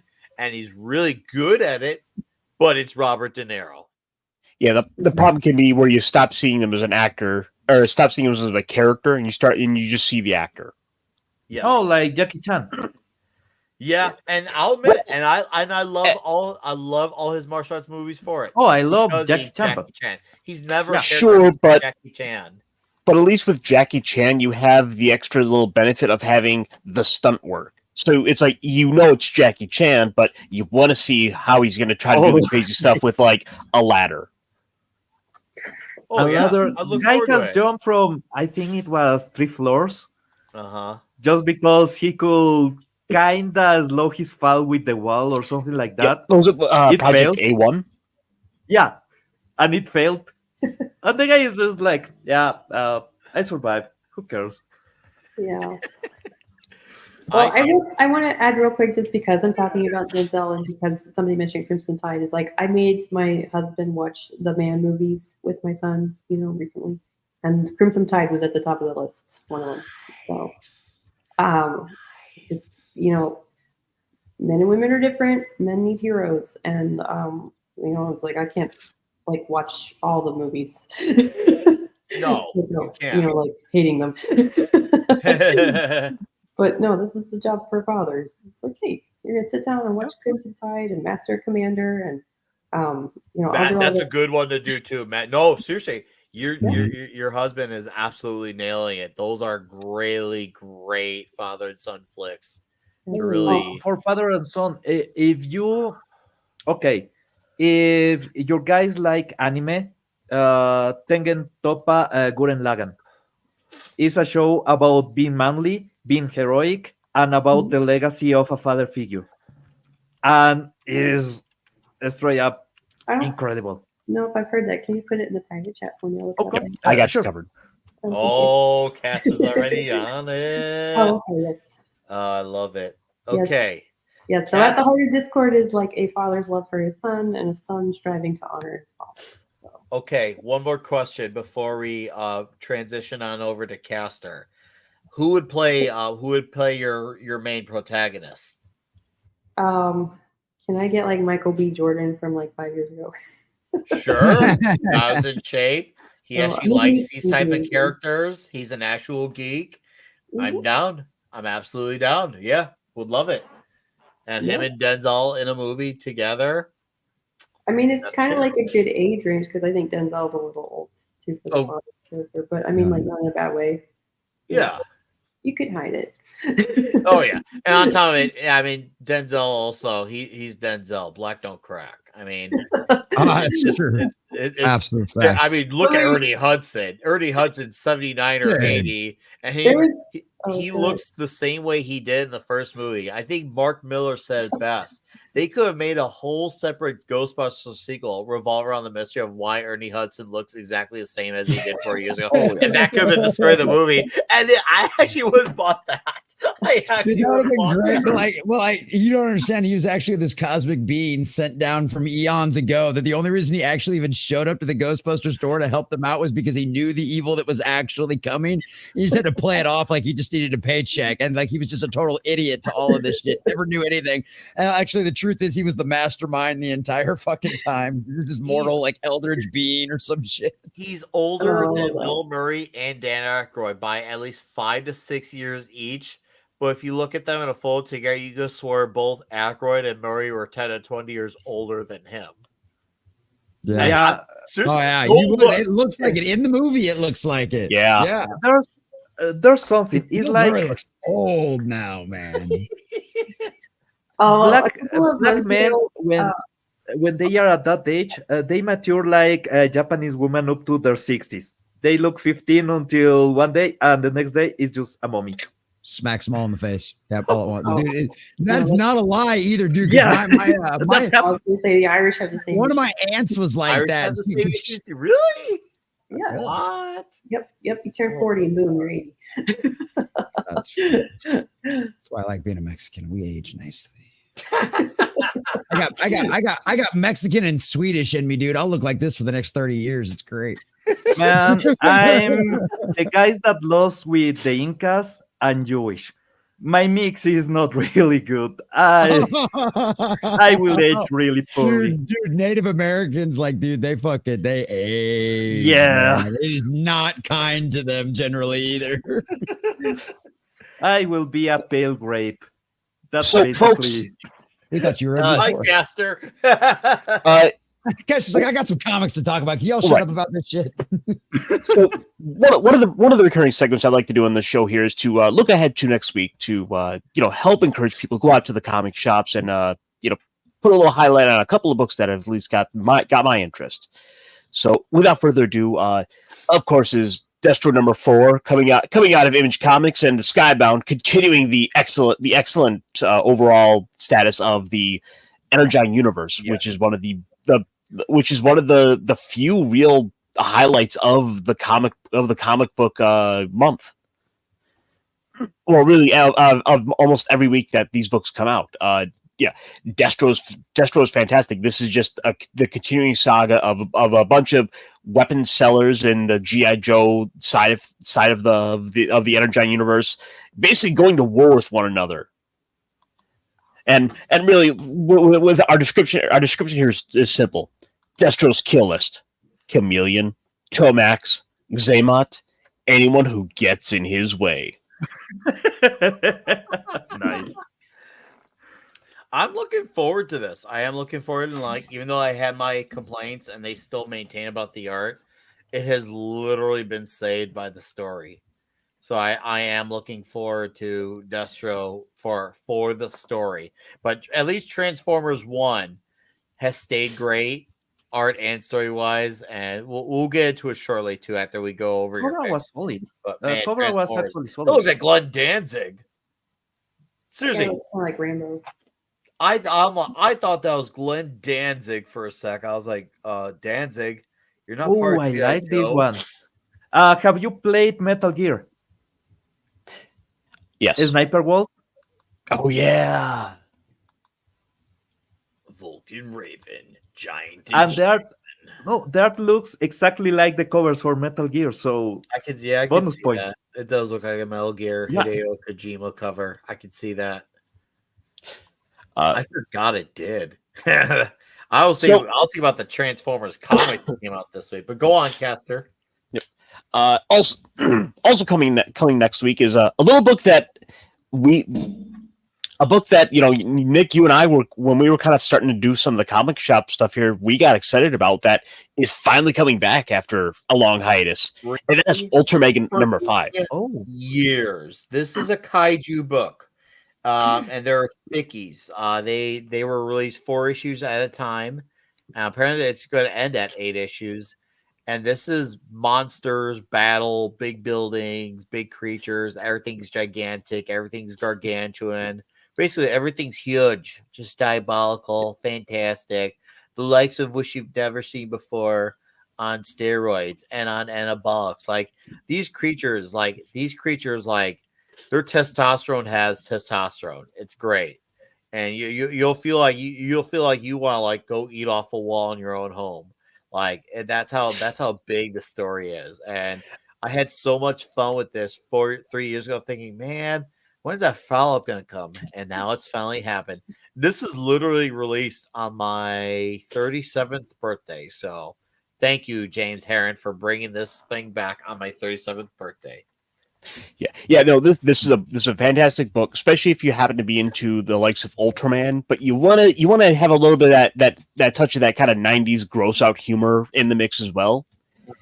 It's a great little combination of those two things coming together, as we have basically a world that's been overrun by a bunch of gross kaiju, and you're getting to see sort of the fallout from what would it be like living in a world where like those monsters are roaming around and having to like deal with the like kind of the bio fallout of like them, like, well, rotting corpses, like someone gets hit so hard teeth fall out. Well, now there's a tooth implanted in the side of a building. Anyway, yeah, it's a fun little book, and it's kind of right up that alley for me for being a fan of a lot of the tokusatsu. So this is definitely on my list of recommendations. I can't wait for this. I'm glad it's coming back. I'm glad James Herron's going to finish this. James Herron writes and draws this story. This must be like his this has to have been like his passion project, because he's not really known for ever writing much. Obviously, he does a lot of freelance work for the big two. But when I heard that he was doing his own thing, and I heard it was kaiju, and I heard it was lots of buildings being destroyed and monsters, I'm like, I'll give this a look. And then all of a sudden I felt like Isaac Curry's like, oh, look at this story, kids. It's really fun. And I felt like Chef and South Park, look at these monsters fighting. And I was hooked, and the rest was history. So yeah, I agree. Destro, number 4, Ultra Mega, number 5, gonna be diabolical. I got 2 books left for you guys, and then we'll probably transition to that other little topic you wanted to talk about, Nick. Oh, we can do that. Yeah, it'd be good. It'd be good. Next on my list is Gotcha Man Galactor number 2, which is kind of which is kind of hitting a similar sort of niche as Destro was, which is to say this is a continuation through the Gotcha Man comics that we've been getting, and this is exploring more of the realm of the bad guys of that world of. Sorry, plug in my throat. And okay. yeah, this is just one. This is just one that kind of catches my eye. Beautiful covers. It is a nice cover. I like it. Very clean. Got a very like watercolor. Yes, thank you. Very kind of watercolor element to it. Do you remember the covers for the collector's edition of Messenger? Oh yeah. It was this kind of art, this kind of color palette. So yeah, they are doing. I don't know if it's intentional, but it's a good note. Yep. Okay. It's one I don't have a ton to say about, but it keeps getting my interest. But okay, hey, that's something. That's all that needs to be said. It was a little bit of a light week for it's a little bit of a light week for my recommendations. So I will give you at least one last one to recommend that I think everyone here will probably agree with, and that is the reprint of Transformers #1. Oh! If you somehow haven't read this yet, now's the time to start. And you got a great cover by Patrick Gleason. Okay, I have a question. Mind you, guys, this is not a Marvel book, not a DC book. This is from Image. It's on its 8th printing of issue #1, and it's the only comic that's not big 2 that is selling up to par with all the biggest books right now. Once again, we know it's not saying much, but for the fact that a book that's not the big 2 sells like this, it's not common. Well, this is like when Saga and The Walking Dead were doing big at Image, a decade ago. Now they finally have their successor. It's obviously based off of pre-existing IP, unlike those stories which were originals, but they finally got something. And then here's the thing: these books weren't doing numbers like this at their previous company. So the fact that Transformers landed the way it did, and people are sticking around and they're still going for more. Yeah, the jury's out on Transformers. It's one of the best comics you can get at a shop right now. That's a monthly book. Yeah, I did a video like 2 weeks ago over this because the industry people said this outsold Batman. The Transformers is outselling the entire rest of the industry right now. But like it's an existing franchise is actually working really well for them because they have a lot of extra material, a lot of things to sell. So it's not only the comic that is picking up. Always. Transformers is starting to generate a lot of money. Well, I mean, Transformers has always been a pretty strong seller in terms of merchandise because I mean the toys kind of sell themselves pretty well. Yeah. Plus, I mean, it's just an engine where they'll make the movie, and if the movie doesn't do well, it doesn't matter because the toys are going to do well no matter what. Yep. Speaking of which, have you guys heard that the upcoming movie is actually getting some pretty positive reviews? Chris Gore apparently gave it a good review, and I was just like, "Ooh, Chris Gore, I take with a grain of salt." I like him as a dude. I like his company Film Threat. I like that he goes out and sees lesser known movies, but his mainstream takes on movies I am on the fence on. But you know what? Maybe if he genuinely enjoyed it, I'm not going to take that away from him. If Vince Holback, he feels, man, this. Yeah, Chris Gore is when it comes to big mainstream IPs, he's very hit or miss. I would definitely say he hits a lot when it comes to like lesser known movies that don't get all the press. I do feel like he does hit a lot. I think he's got a really strong batting average. Like when he's out talk about the indies, he's basically like he's Babe Ruth. He's straight up Babe Ruth. When he's doing the big mainstream flex, he basically bats like Sammy Sosa, the cork bat. There's your baseball analogy for tonight. And for those who don't understand baseball, cork bat is basically a way of cheating, of hitting the ball. It's a piece Okay. that they put inside the baseball bat. And Sosa did use it to cheat at one point in time when his bat broke and they found the cork in there. So that's what that is a reference to. What's up, RSQ001? So yeah, there's your random baseball fun fact from Nick Weiser today. Oh, This- oh. This one sort of missed my Whoa. my initial kind of going down the list, but we have an origin story for the Violator coming. Wow. It's a Wait, miniseries. are they doing Okay. this for all the Spawn villains or just for the Violator? Just for the Violator. This is a Violator miniseries. Huh. Okay, continue. Yeah, right. I just okay. That tell me more. Now I gotta know what Yeah, happens. exactly. Let's see. Six huge oversized issues. 6 incredible artists. 6 different points in history. Eisner winning a writer, Mark Andreyko, and a murderous row of artists take you to hell and back in their epic series. Okay, that sounds 90 enough. It sounds very nice. It sounds so freaking 90s. Like that was like they might as well throw in the word extreme. And that would really complete the picture of extreme. I mean, granted, the art looks extreme, but they just said extreme artists from the 90s doing extreme style.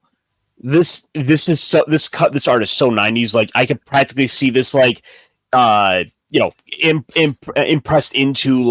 impressed into the cover. Like you actually like feel it, and it'll be like silver and it'll have all the lenticular elements and just all the bells and whistles. Dude, it If took they me a don't do second. that's what this cover is missing. First, I saw Gremlins. Really quickly before Caster talks more, CJ, you hit 10 backers. Yay. Nice. Just saying. So I'm gonna do my toast for your success. Congratulations. Discord number 2 has been fantastic. It's great. I've heard many people talking about it. You've heard many people talk about it. You should back it. I backed it. Lead by example and support one of the coolest looking books ever. And I'll drink to that. Cheers. Go ahead, Caster. We just CJ, needed acknowledging. Did any of the books I kind of bring up here catch your interest at all, or was the stuff was my taste not kind of matching yours? Well, I am a woman, so I expect there's some disparity. No, I'm kidding. But so my kids have actually been asking about. So my son really likes G.I. Joe. Oh, okay. They we can help you. So I recommend the Dizchord. And we watched Pacific Rim the other week. So. Okay. Nice. Yeah, first one's good. Avoid the sequel. How old is your son, by the way? We're at double digits now. So okay. It might be worth just to throw it out. It might be worth checking out some Ultraman. Okay. Just to cover my grounds here. Ultraman is a long lasting Japanese superhero property. It's typically done with a lot of guys in rubber suits. So like your Power Rangers is what you could expect. Okay. It's a very family friendly sort of attitude to it. Even though we do have a giant guy in a rubber suit like wrestling monsters in a scale model city.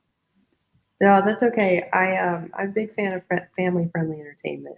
For what it's worth, I think it takes an extra level of intelligence to be able to write well for adults and children at the same time, and repeatedly fails. That's why that's why Bluey works so freaking well. It really does. I saw a photo on Instagram, and it showed the reaction of parents. It showed kids watching it, and it shows the kids are on the ground laughing, rolling on the floor, literally rolling on the floor laughing, and the parents are like, Oh, that got right in the feels.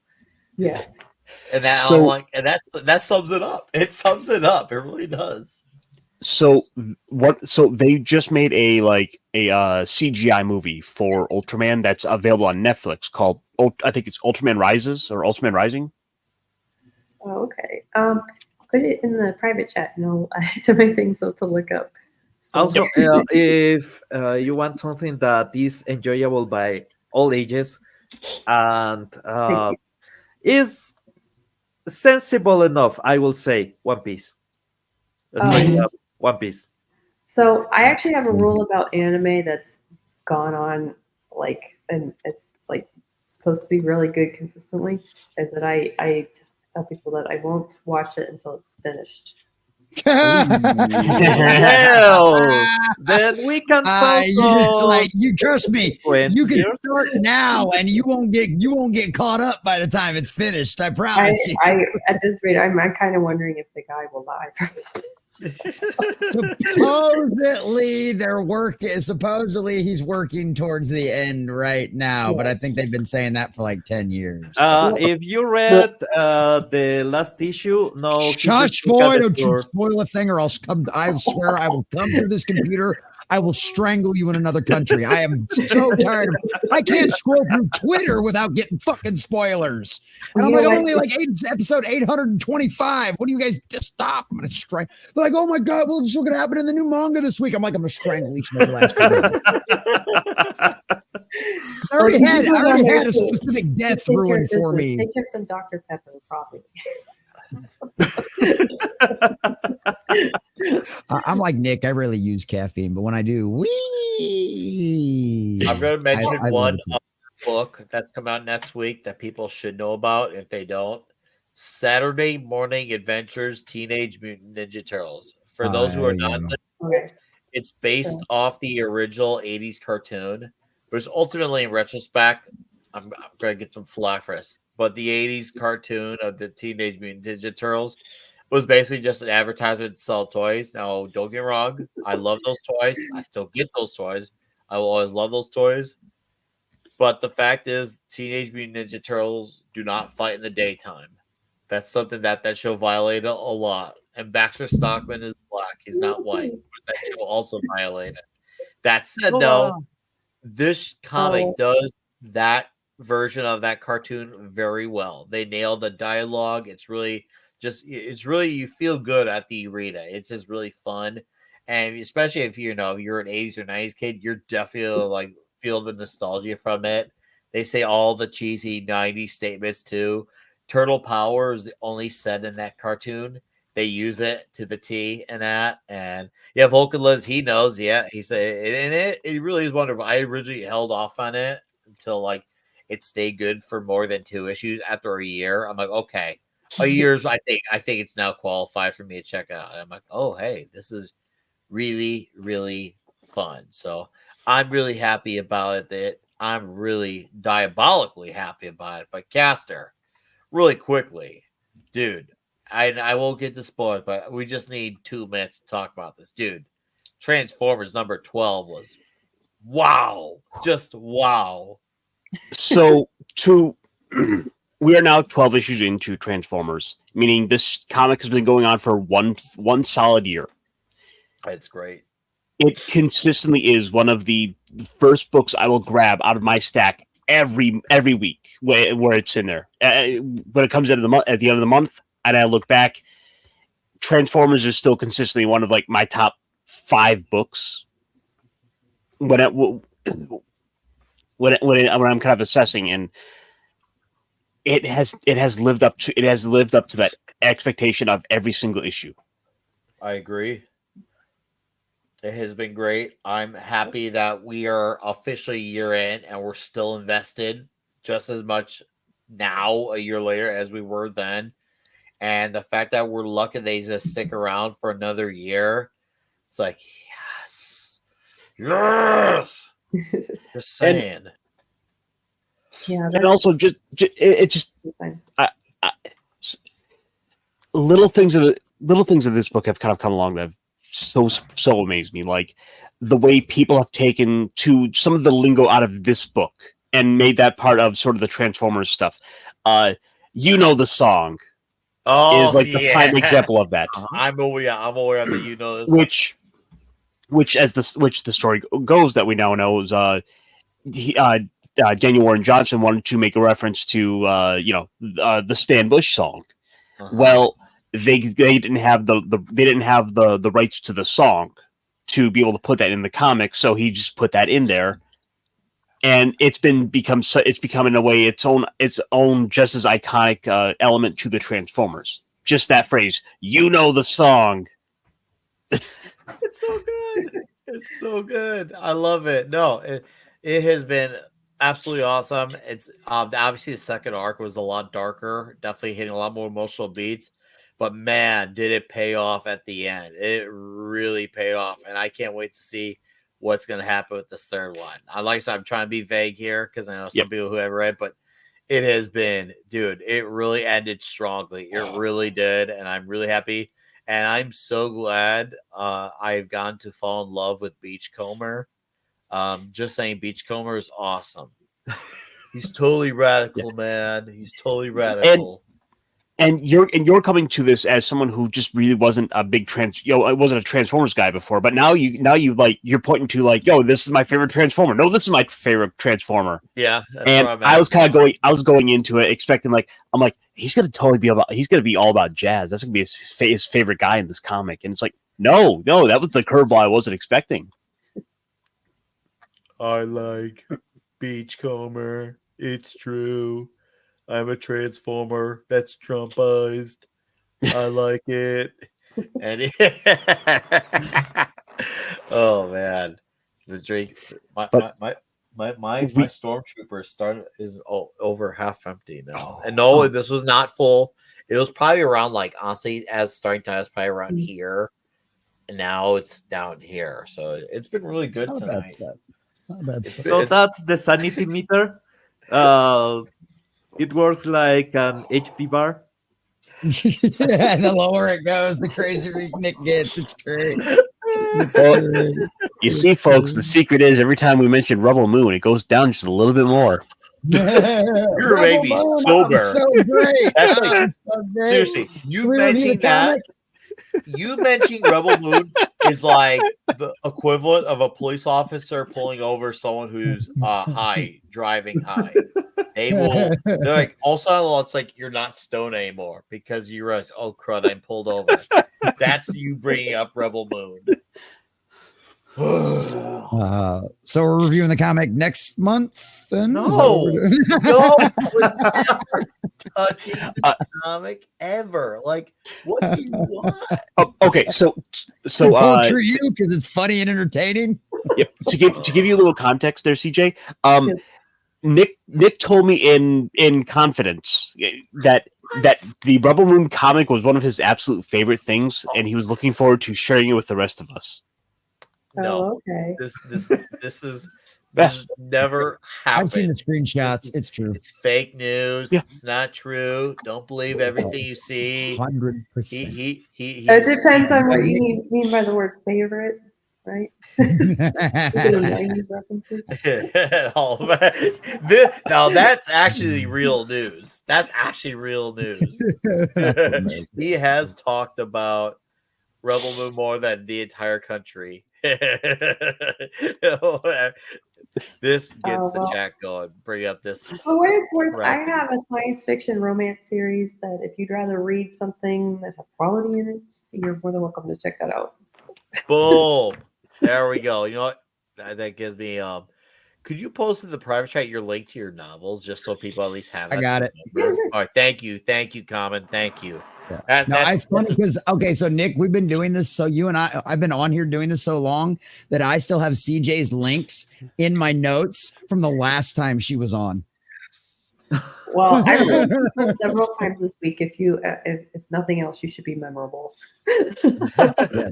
No doubt about that. Okay, we're gonna look at one last thing, and then, well, unfortunately, we do gotta call it a night because even though I have drinking a good amount tonight, I do got work at 7 a.m. And I always say you want to leave while the show's still going strong and the audience is left All right, I'm wanting out. more. So I just want to say, and this is just honestly, this is not really anything major, but it's just really cool to see. Obviously, a lot of us here, we're really happy for our man Eric July, but for Chuck Dixon and Joe Bennett, The Horseman is almost at 500,000 on a book that's Wow. a book that's just really just a book that kind of just dropped, not like a big mega campaign. And it's off a character that he had no involvement with. And anyone who knows Chuck Dixon, I think this is what's really important. The big takeaway here: Chuck Dixon is a big specializer in vigilante type of characters. That's like his thing. That's one of his shticks, basically. And I know he knows his. I've listened to him talk about movies, and I've listened to talk about vigilantes. I have a feeling that the Horseman is going to be a slobber knocker. That I feel like that will make Stone Cold Steve Austin proud. Who knows? Maybe if we're lucky, the Horseman will give someone a Stone Cold Star. Probably not going to happen, wishful thinking. But I had the need to just throw that in there. So it's clear that people want straight up heroes beating the crap out of bad guys really badly nowadays, and they want it to look good while it's happening too. So Well, I I'm mean, just like culture today is like you're almost coached through like you can't say the wrong thing, you can't do the wrong thing. So it's Yeah. kind of cool, I think, to kind of you got to get all that violent urge out somehow. very good, JT. No, but you're right, CJ. You're absolutely right. And I feel like this story. I feel like is going to be. I'm sure it'll be entertainment first, but I think there's going to be a little bit of a catharsis for some because nowadays you feel like, man, where's our equivalent of like a Green Arrow or the Shadow or a Batman in the real world who could mollywop the crap out of these bad guys? Where is that in our world nowadays? And the fact that the moral compass has been so grayed out, it's going to feel refreshing to see a story like this just happen again because in all forms of entertainment, we've kind of lost a lot of this type of storytelling. The vigilante who's just going out there to beat the crap out of bad guys, let them know you don't just get to mess with people. I know we had it a little bit with the Equalizer, Denzel Washington, which gotta give that shout out to the great Denzel. Always gotta throw that in there. But we're definitely still lacking in it compared to what we once had once upon a time. Yeah, well, it's what's that movie? Like Demolition Man? Oh, Yep. love that movie. Love, even though I hate that it's become a documentary, I love that movie. No Yes. shit. No Yeah. shit. Well, like the problem is like a lot of reactionary stuff too on some level, and because like you like it really does come down to the moral compass on some level. You still need good. I mean, there is good and evil, and and I don't think a lot of people like in the 90s. It was very easy to say, oh well, it's all relative, and it's that if it's all relative, it's just a matter of adaptation, and with all the human trafficking and school shootings and just different kind of violent acts that are, full of, the list on the newsletters. I really think that that's a really dumb thing to say these days. Yeah, So I agree. yeah, but I think strong- people haven't kind of realized it. Like, I mean, you talked about Chris Gore. The last review that I watched of him was for that movie about Am I Racist? And it's like people are almost trained to hold two completely different like thoughts in their head at the same time. Oh yeah, you're right. That cognitive dissonance is really a real thing. So That's why I'm trying to make heroism great again. That's why next year when my shirt comes out, make heroism great again. I'm gonna make sure it sells bonkers. I want people who have no idea that they're wearing a shirt that promotes my channel to be wearing that shirt and promoting it. It doesn't even need to be about my channel. It just needs to know that heroism is gonna be the forefront and center of all things awesome. Yeah, It's well, I think a wonderful. lot of people have forgotten too that like the essence of a hero is somebody that sacrifices his own desires for somebody else's good. And It's yeah. good. Good. Sorry, I Oh no, always. no, like the idea of like losing what a hero is and turning it into, oh, well, you're a hero if you say this thing or if you do this thing or you believe this stuff. It's not actually true. It's a I real agree. action that takes personal cost and a lot of sacrifice. I mean, like, I think a lot of people are very, like, there's so much narcissism in society that it's very hard to imagine reaching out beyond yourself. So, Yeah, I strongly agree. Yeah. I'll look forward to your shirt, man. Vulcan the bad guy. Yeah, bad guys do look awesome. Yeah, I'm looking. I'm looking for this. Yeah, I want to make sure heroism is a thing that's actively promoted. It doesn't need to cost money either, which is cool. You could just be awesome and just do it. Doesn't mean you gotta be perfect. We're not Solomon Kane here. We're not Puritans. Yeah, I mean, if you want to be a Puritan, hey, you do that. You do you. But thing, just be a hero, man. It's just way cooler. It's just Well, freaking. I think people have forgotten to like how to treat certain heroes because, like, I mean, there's a difference between Oh, that much is clear. idolizing Batman and idolizing Taylor Swift and Right. these other kind of like heroes of the day that we have, where like you should not have to agree with everything that your favorite hero says or anything like that. So Oh, of course, yeah, no, oh yeah, that much is you can very. admire somebody for their talent and their choice, their life choices, and not agree with them personally. uh, anyways, folks, that's our TED talk on heroism and why it's gonna be great. It's gonna be absolutely wonderful. Not only feel good, but you're all gonna look good doing it, and you actually are gonna be good doing the heroism task. It's absolutely. Well, 5 says there's not a lot of good. You know what? I'm gonna slightly push back on that. I disagree. We're just not seeing them because the bad ones get pumped up, and that kind of dilates down the ones who Yeah. actually are because the bad guys and the ultra obsessors of the gray. Once again, I'm not saying that there should ever be a great character. There's a time and place for moderation of things, but it's been so oversaturated. Seriously, like we're basically at the level where we are morbidly obese. We're like 3 or 4 Eddie Murphy nutty professors with how obese we are with freaking the gray area. You didn't read that? Okay, oh, I'm retarded. What'd you expect? At least I Well, own my crud. so like I like that you said that because there's like actually like a speech that like it's not like a speech, but it's like something that Discord's father is saying in issue 3 about the gray areas of life, and it's a matter of light and no light, and because like there's no such thing as darkness, like there's like light. All darkness is the absence of light, and I think that gray area, a lot of people are still trying to cling to that light. So Well, I'm still it's on. an easy life for them to never be held accountable for their actions and try to also make sure they always come out on top no matter what. So when being a hero is convenient, then they do it. That's why the gray area is overutilized because they like the convenience of it.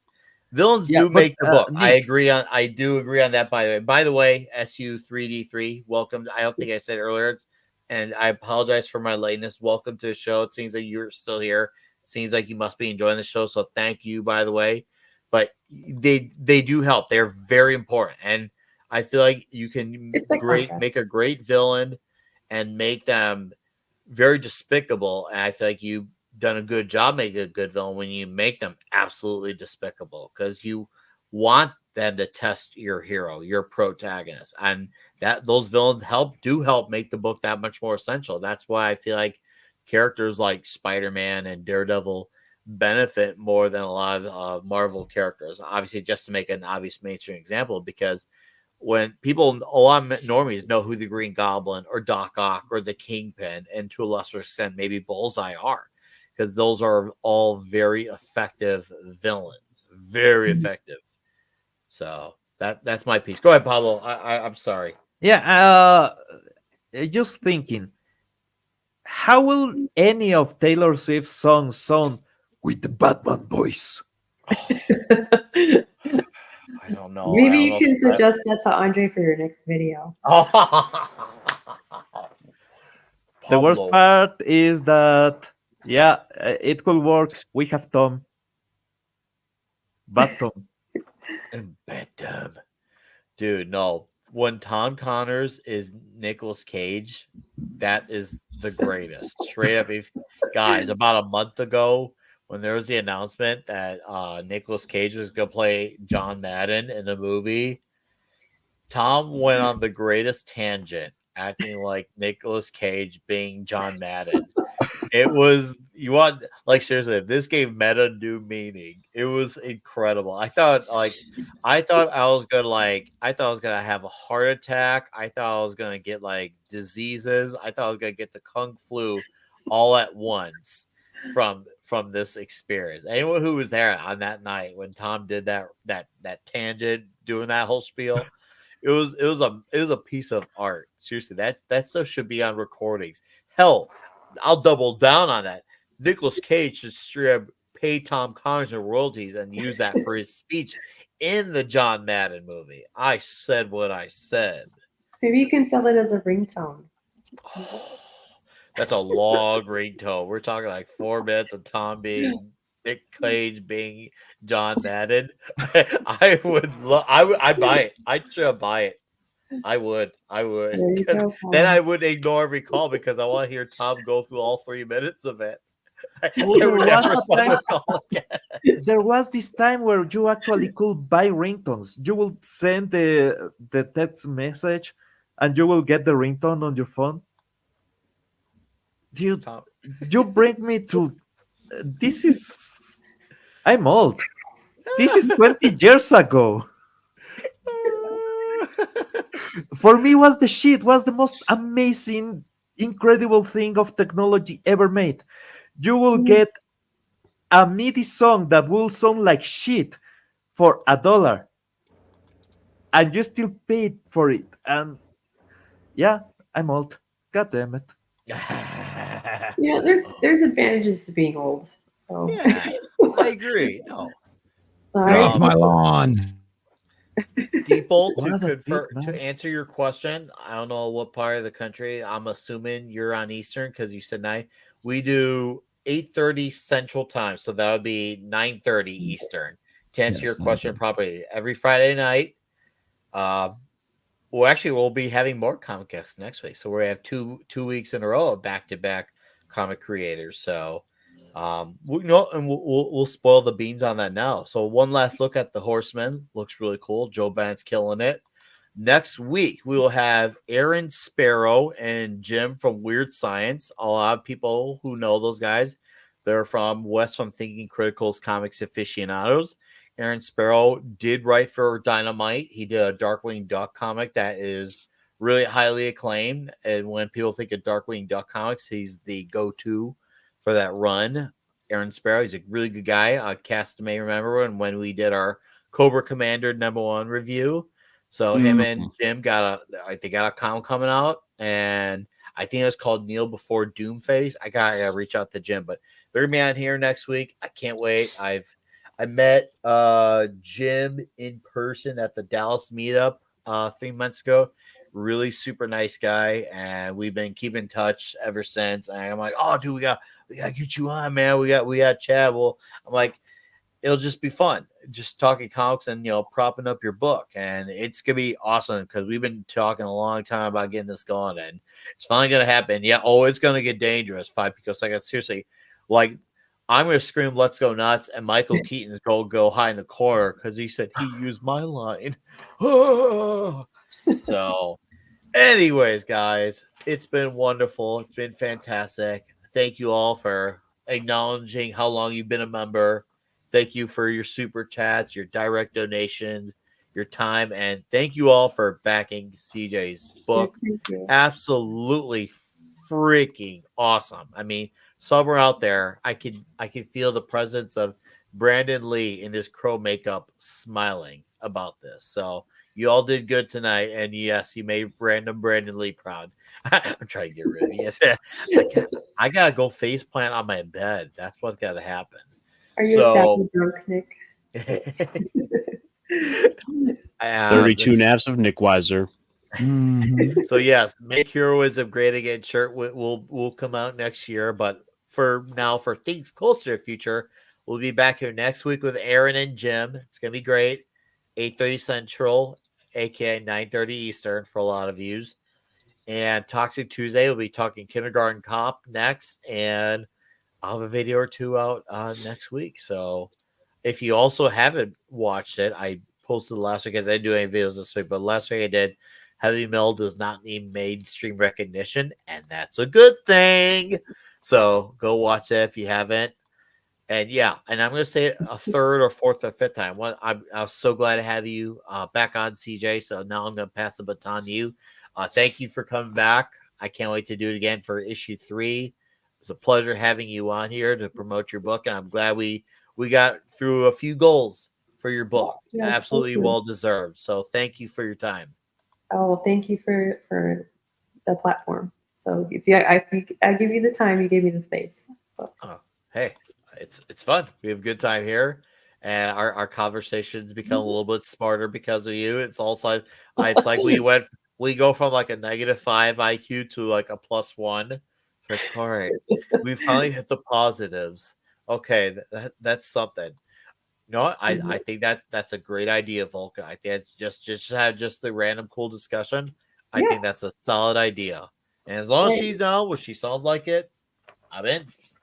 Yes, just you have my DM address on Twitter. So. You got it. Well, once again, thank you for being here. Yes, and you. I can't wait to read this comic. And have a great weekend. Yeah. Pablo. Hey, more things coming to Midnight's Edge. I will keep surviving random shit, but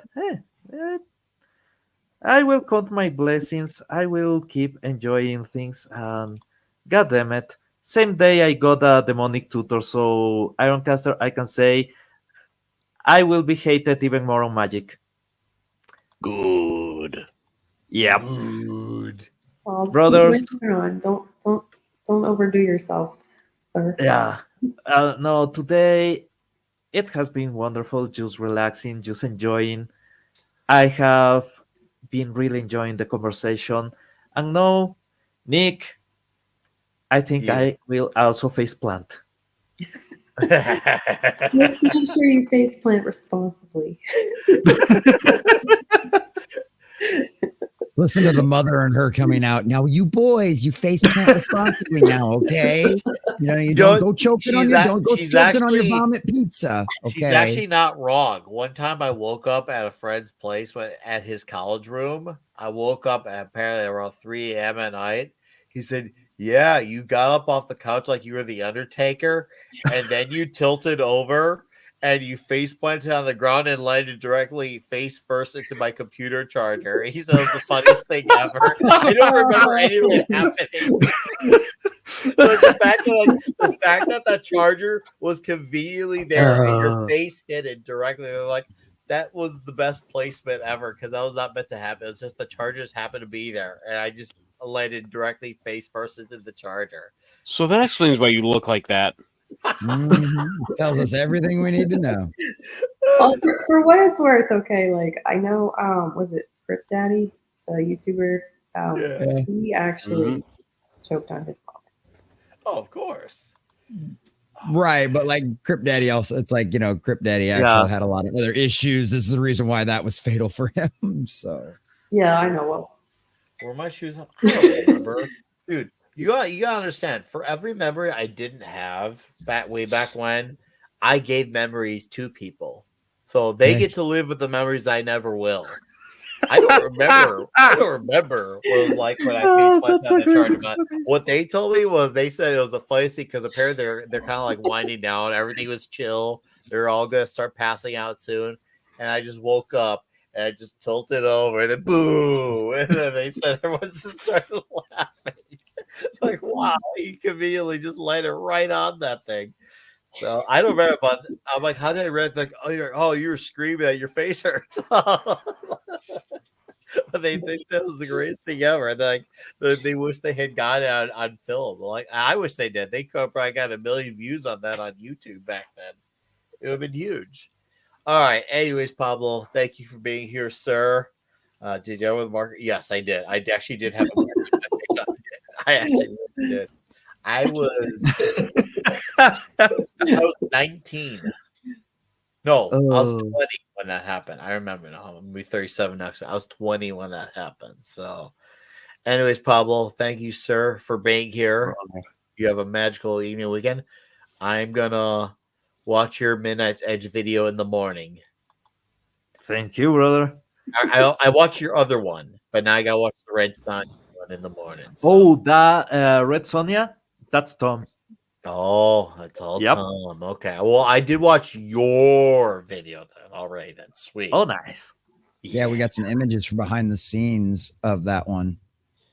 Ooh. Of the Red Sonja. Yeah, I mean, it's not exactly at comic book accurate, but it's a whole hell of a lot better than what we thought we were gonna get. Dude, they were not going to do the bikini. No, they are doing the bikini. That's everything I need. Yep. This is my life right here. Make me it's sleep, so also true. make the show most. It's true. It's so I true. once tried to stay up for a whole week so I could win free Chinese food. That's when you know the show must go on. All right, Common. Yeah, come check out my new channel. Come check out the new channel. We're back on YouTube again. We're fully monetized and all of that kind of fun stuff. I do a live stream Monday through Friday at 11 a.m. the morning prep, where we cover all the pop culture, nerd, and gaming news that's going on out there in the world. We cut videos, do all those kind of fun things. Saturday night, I might be playing some more video games. I've been playing a lot of Space Marine 2, so come check out the Common Nerd Gaming as well. And if you like gaming news, there's going to be a lot of gaming videos coming up over there as well. And then Sunday, we've got 2 p.m. is the Bible study. I think we're still going through Chronicles. I can't remember if we finally finished Chronicles or not. I can't remember. But either way, we're going through that. We're going through the Old Testament right now. And then Sunday night at 7 p.m., we got more When Who Was Good. We're getting a little bit closer and closer to the first season finale of Matt Smith's first season as the Doctor. So you can join Sunker Maiden and Mr. Grant Gregory on Sunday nights for that one. That's a great little palate cleanser show. We have drinks, we have a good time. It's a lot of fun. And we actually get to watch along. Yeah, it's a watch along. So you actually get to watch the full episodes with us. It's not just like, that's why we only do like the first 30 minutes on YouTube and then the rest of it's on Rumble, because we actually watch the full episodes. So if you've never seen Doctor Who before, it's a great way to come and experience a little bit and feel the love that Mr. Grant Gregory has been a fan since he was like knee high to a grasshopper, dude. Like that guy is so full of background information and about all the stuff that was going on behind the scenes. Like it's just, you get an education from him every time on Doctor Who. It's absolutely also great. the Pandoric arc.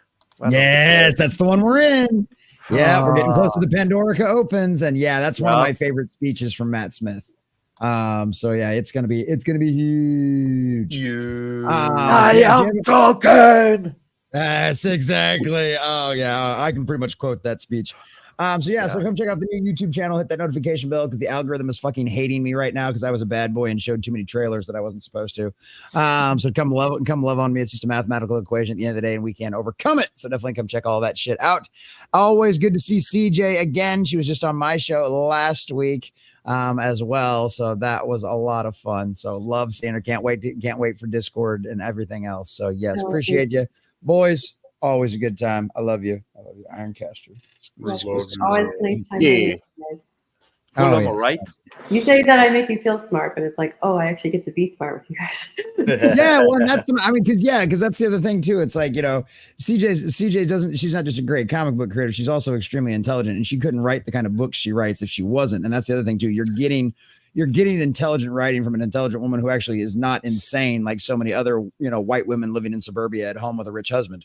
So it's one of those things. She's like, actually, she's the unicorn. So go back her, go enjoy her books, and encourage her creativity, because this is exactly the kind, and she will be a success story and an example for other people that they will follow. And so that's always a good thing to back those kind of people that are out there promoting the parallel economy. Because obviously I talk about this all the time. I bitch all the time about everything else going on, but we've also got to promote the good stuff as well, because the competition breeds excellence, and CJ is competition. She might not think it, but CJ is competition for Marvel and DC, and they just don't fucking know it yet. I would feel better about being competition if they attempted to buy me out. So. Oh, look. Okay, boys and girls. Never mind. She's willing to sell out. Never mind. Don't back Dizchord. Disown CJ. She's willing to be a sellout. Nope. Never mind. I take Hey, back all the nice things I said about her. she's doing the Silicon Valley way. Yeah. Develop something and sell it off to the big guys. No, I've seen what they've done and stuff. So it's like, no, I wouldn't do it. I think RSQ 001 was your 10th backer, which, by the way, thank you for doing that. I'm glad you were here for the show, RSQ. I know you always can't be here, but it's always appreciated when you're here. And he's Master. Go ahead, CJ. Well, go ahead. What you're gonna say? Sorry. Oh, I just said maybe he'll catch the replay. Catch the rest of the replay. All right, Caster. Plug your plug on the way out. Can I see your cat again? Huh? Can I see your cat again? He's kind of decided he wants to run away. Okay, well, I would like some proof of life, if you don't mind. Well, have you ever tried to hurt a cat? Oh, well, just making sure that, you're not eating it or something. No. Wait, don't worry. I'm not in Ohio. It may look like I live in it may look like I'm in some sort of destroyed hellhole like Detroit, but no, I assure you I'm not. Dude, for the longest time, that was a joke about the Chinese restaurants here in my country. And the worst part, there has been a rest about that. So. But folks, you can find me over my channel, Ironcaster, where I talk about some generally upbeat stuff with a little slanting towards the tokusatsu. So a little bit of big robot stuff and guys in rubber suits fighting and destroyed sets like this. Just because frankly there's too much negativity and vile out there that I think I'd rather talk about some fun stuff and kind of help make people feel a little bit better. I can be found all over the internet, including on Twitter at the Ironcaster. So that's probably the best place to keep track of where I'll be at. Like, for example, I'll be on Tuesday with Pops and Stone Loki for our little show we call and Squeaky Mouse. I gotta remember she's become a regular with the show. Where this week we are sitting down to talk about the movie Kung Fu Hustle. Ooh. Nice. Nice. Yep. I also talk about tabletop role-playing games, so come check me out over on T-Shirt Historians tomorrow. So, yep, check me out. I'm all over the place. You never know where you'll quite find me, so stay tuned. Just tell them to follow your voice. You have a good voice for what you do. Oh, thank you. I still think I can always tune in and make it a little bit better, but gotta quite figure that out. All right, Cass. I don't know. I just hear it and I'm like, oh yeah, you definitely like robots. So. Oh, he knows his bots. Makes sense. Gasser, thank you for being here. Soy, it's been good. Maybe next week we'll get into a little Transformers spoilers, and we'll be having a big Transformers expert on the show as well too. So we can go into spoilers with Aaron Sparrow on as well. Ooh. So it'll be perfect. So thank you, sir. Once again, one last thank you, CJ. Yeah. Chat. I'm gonna be hanging out with my Mrs. Weiser for the weekend. So you all enjoy your freaking weekends. I gotta finish my glass. I gotta make sure I make it into my room. Thank you all. Goodbye. Good fight. Good night.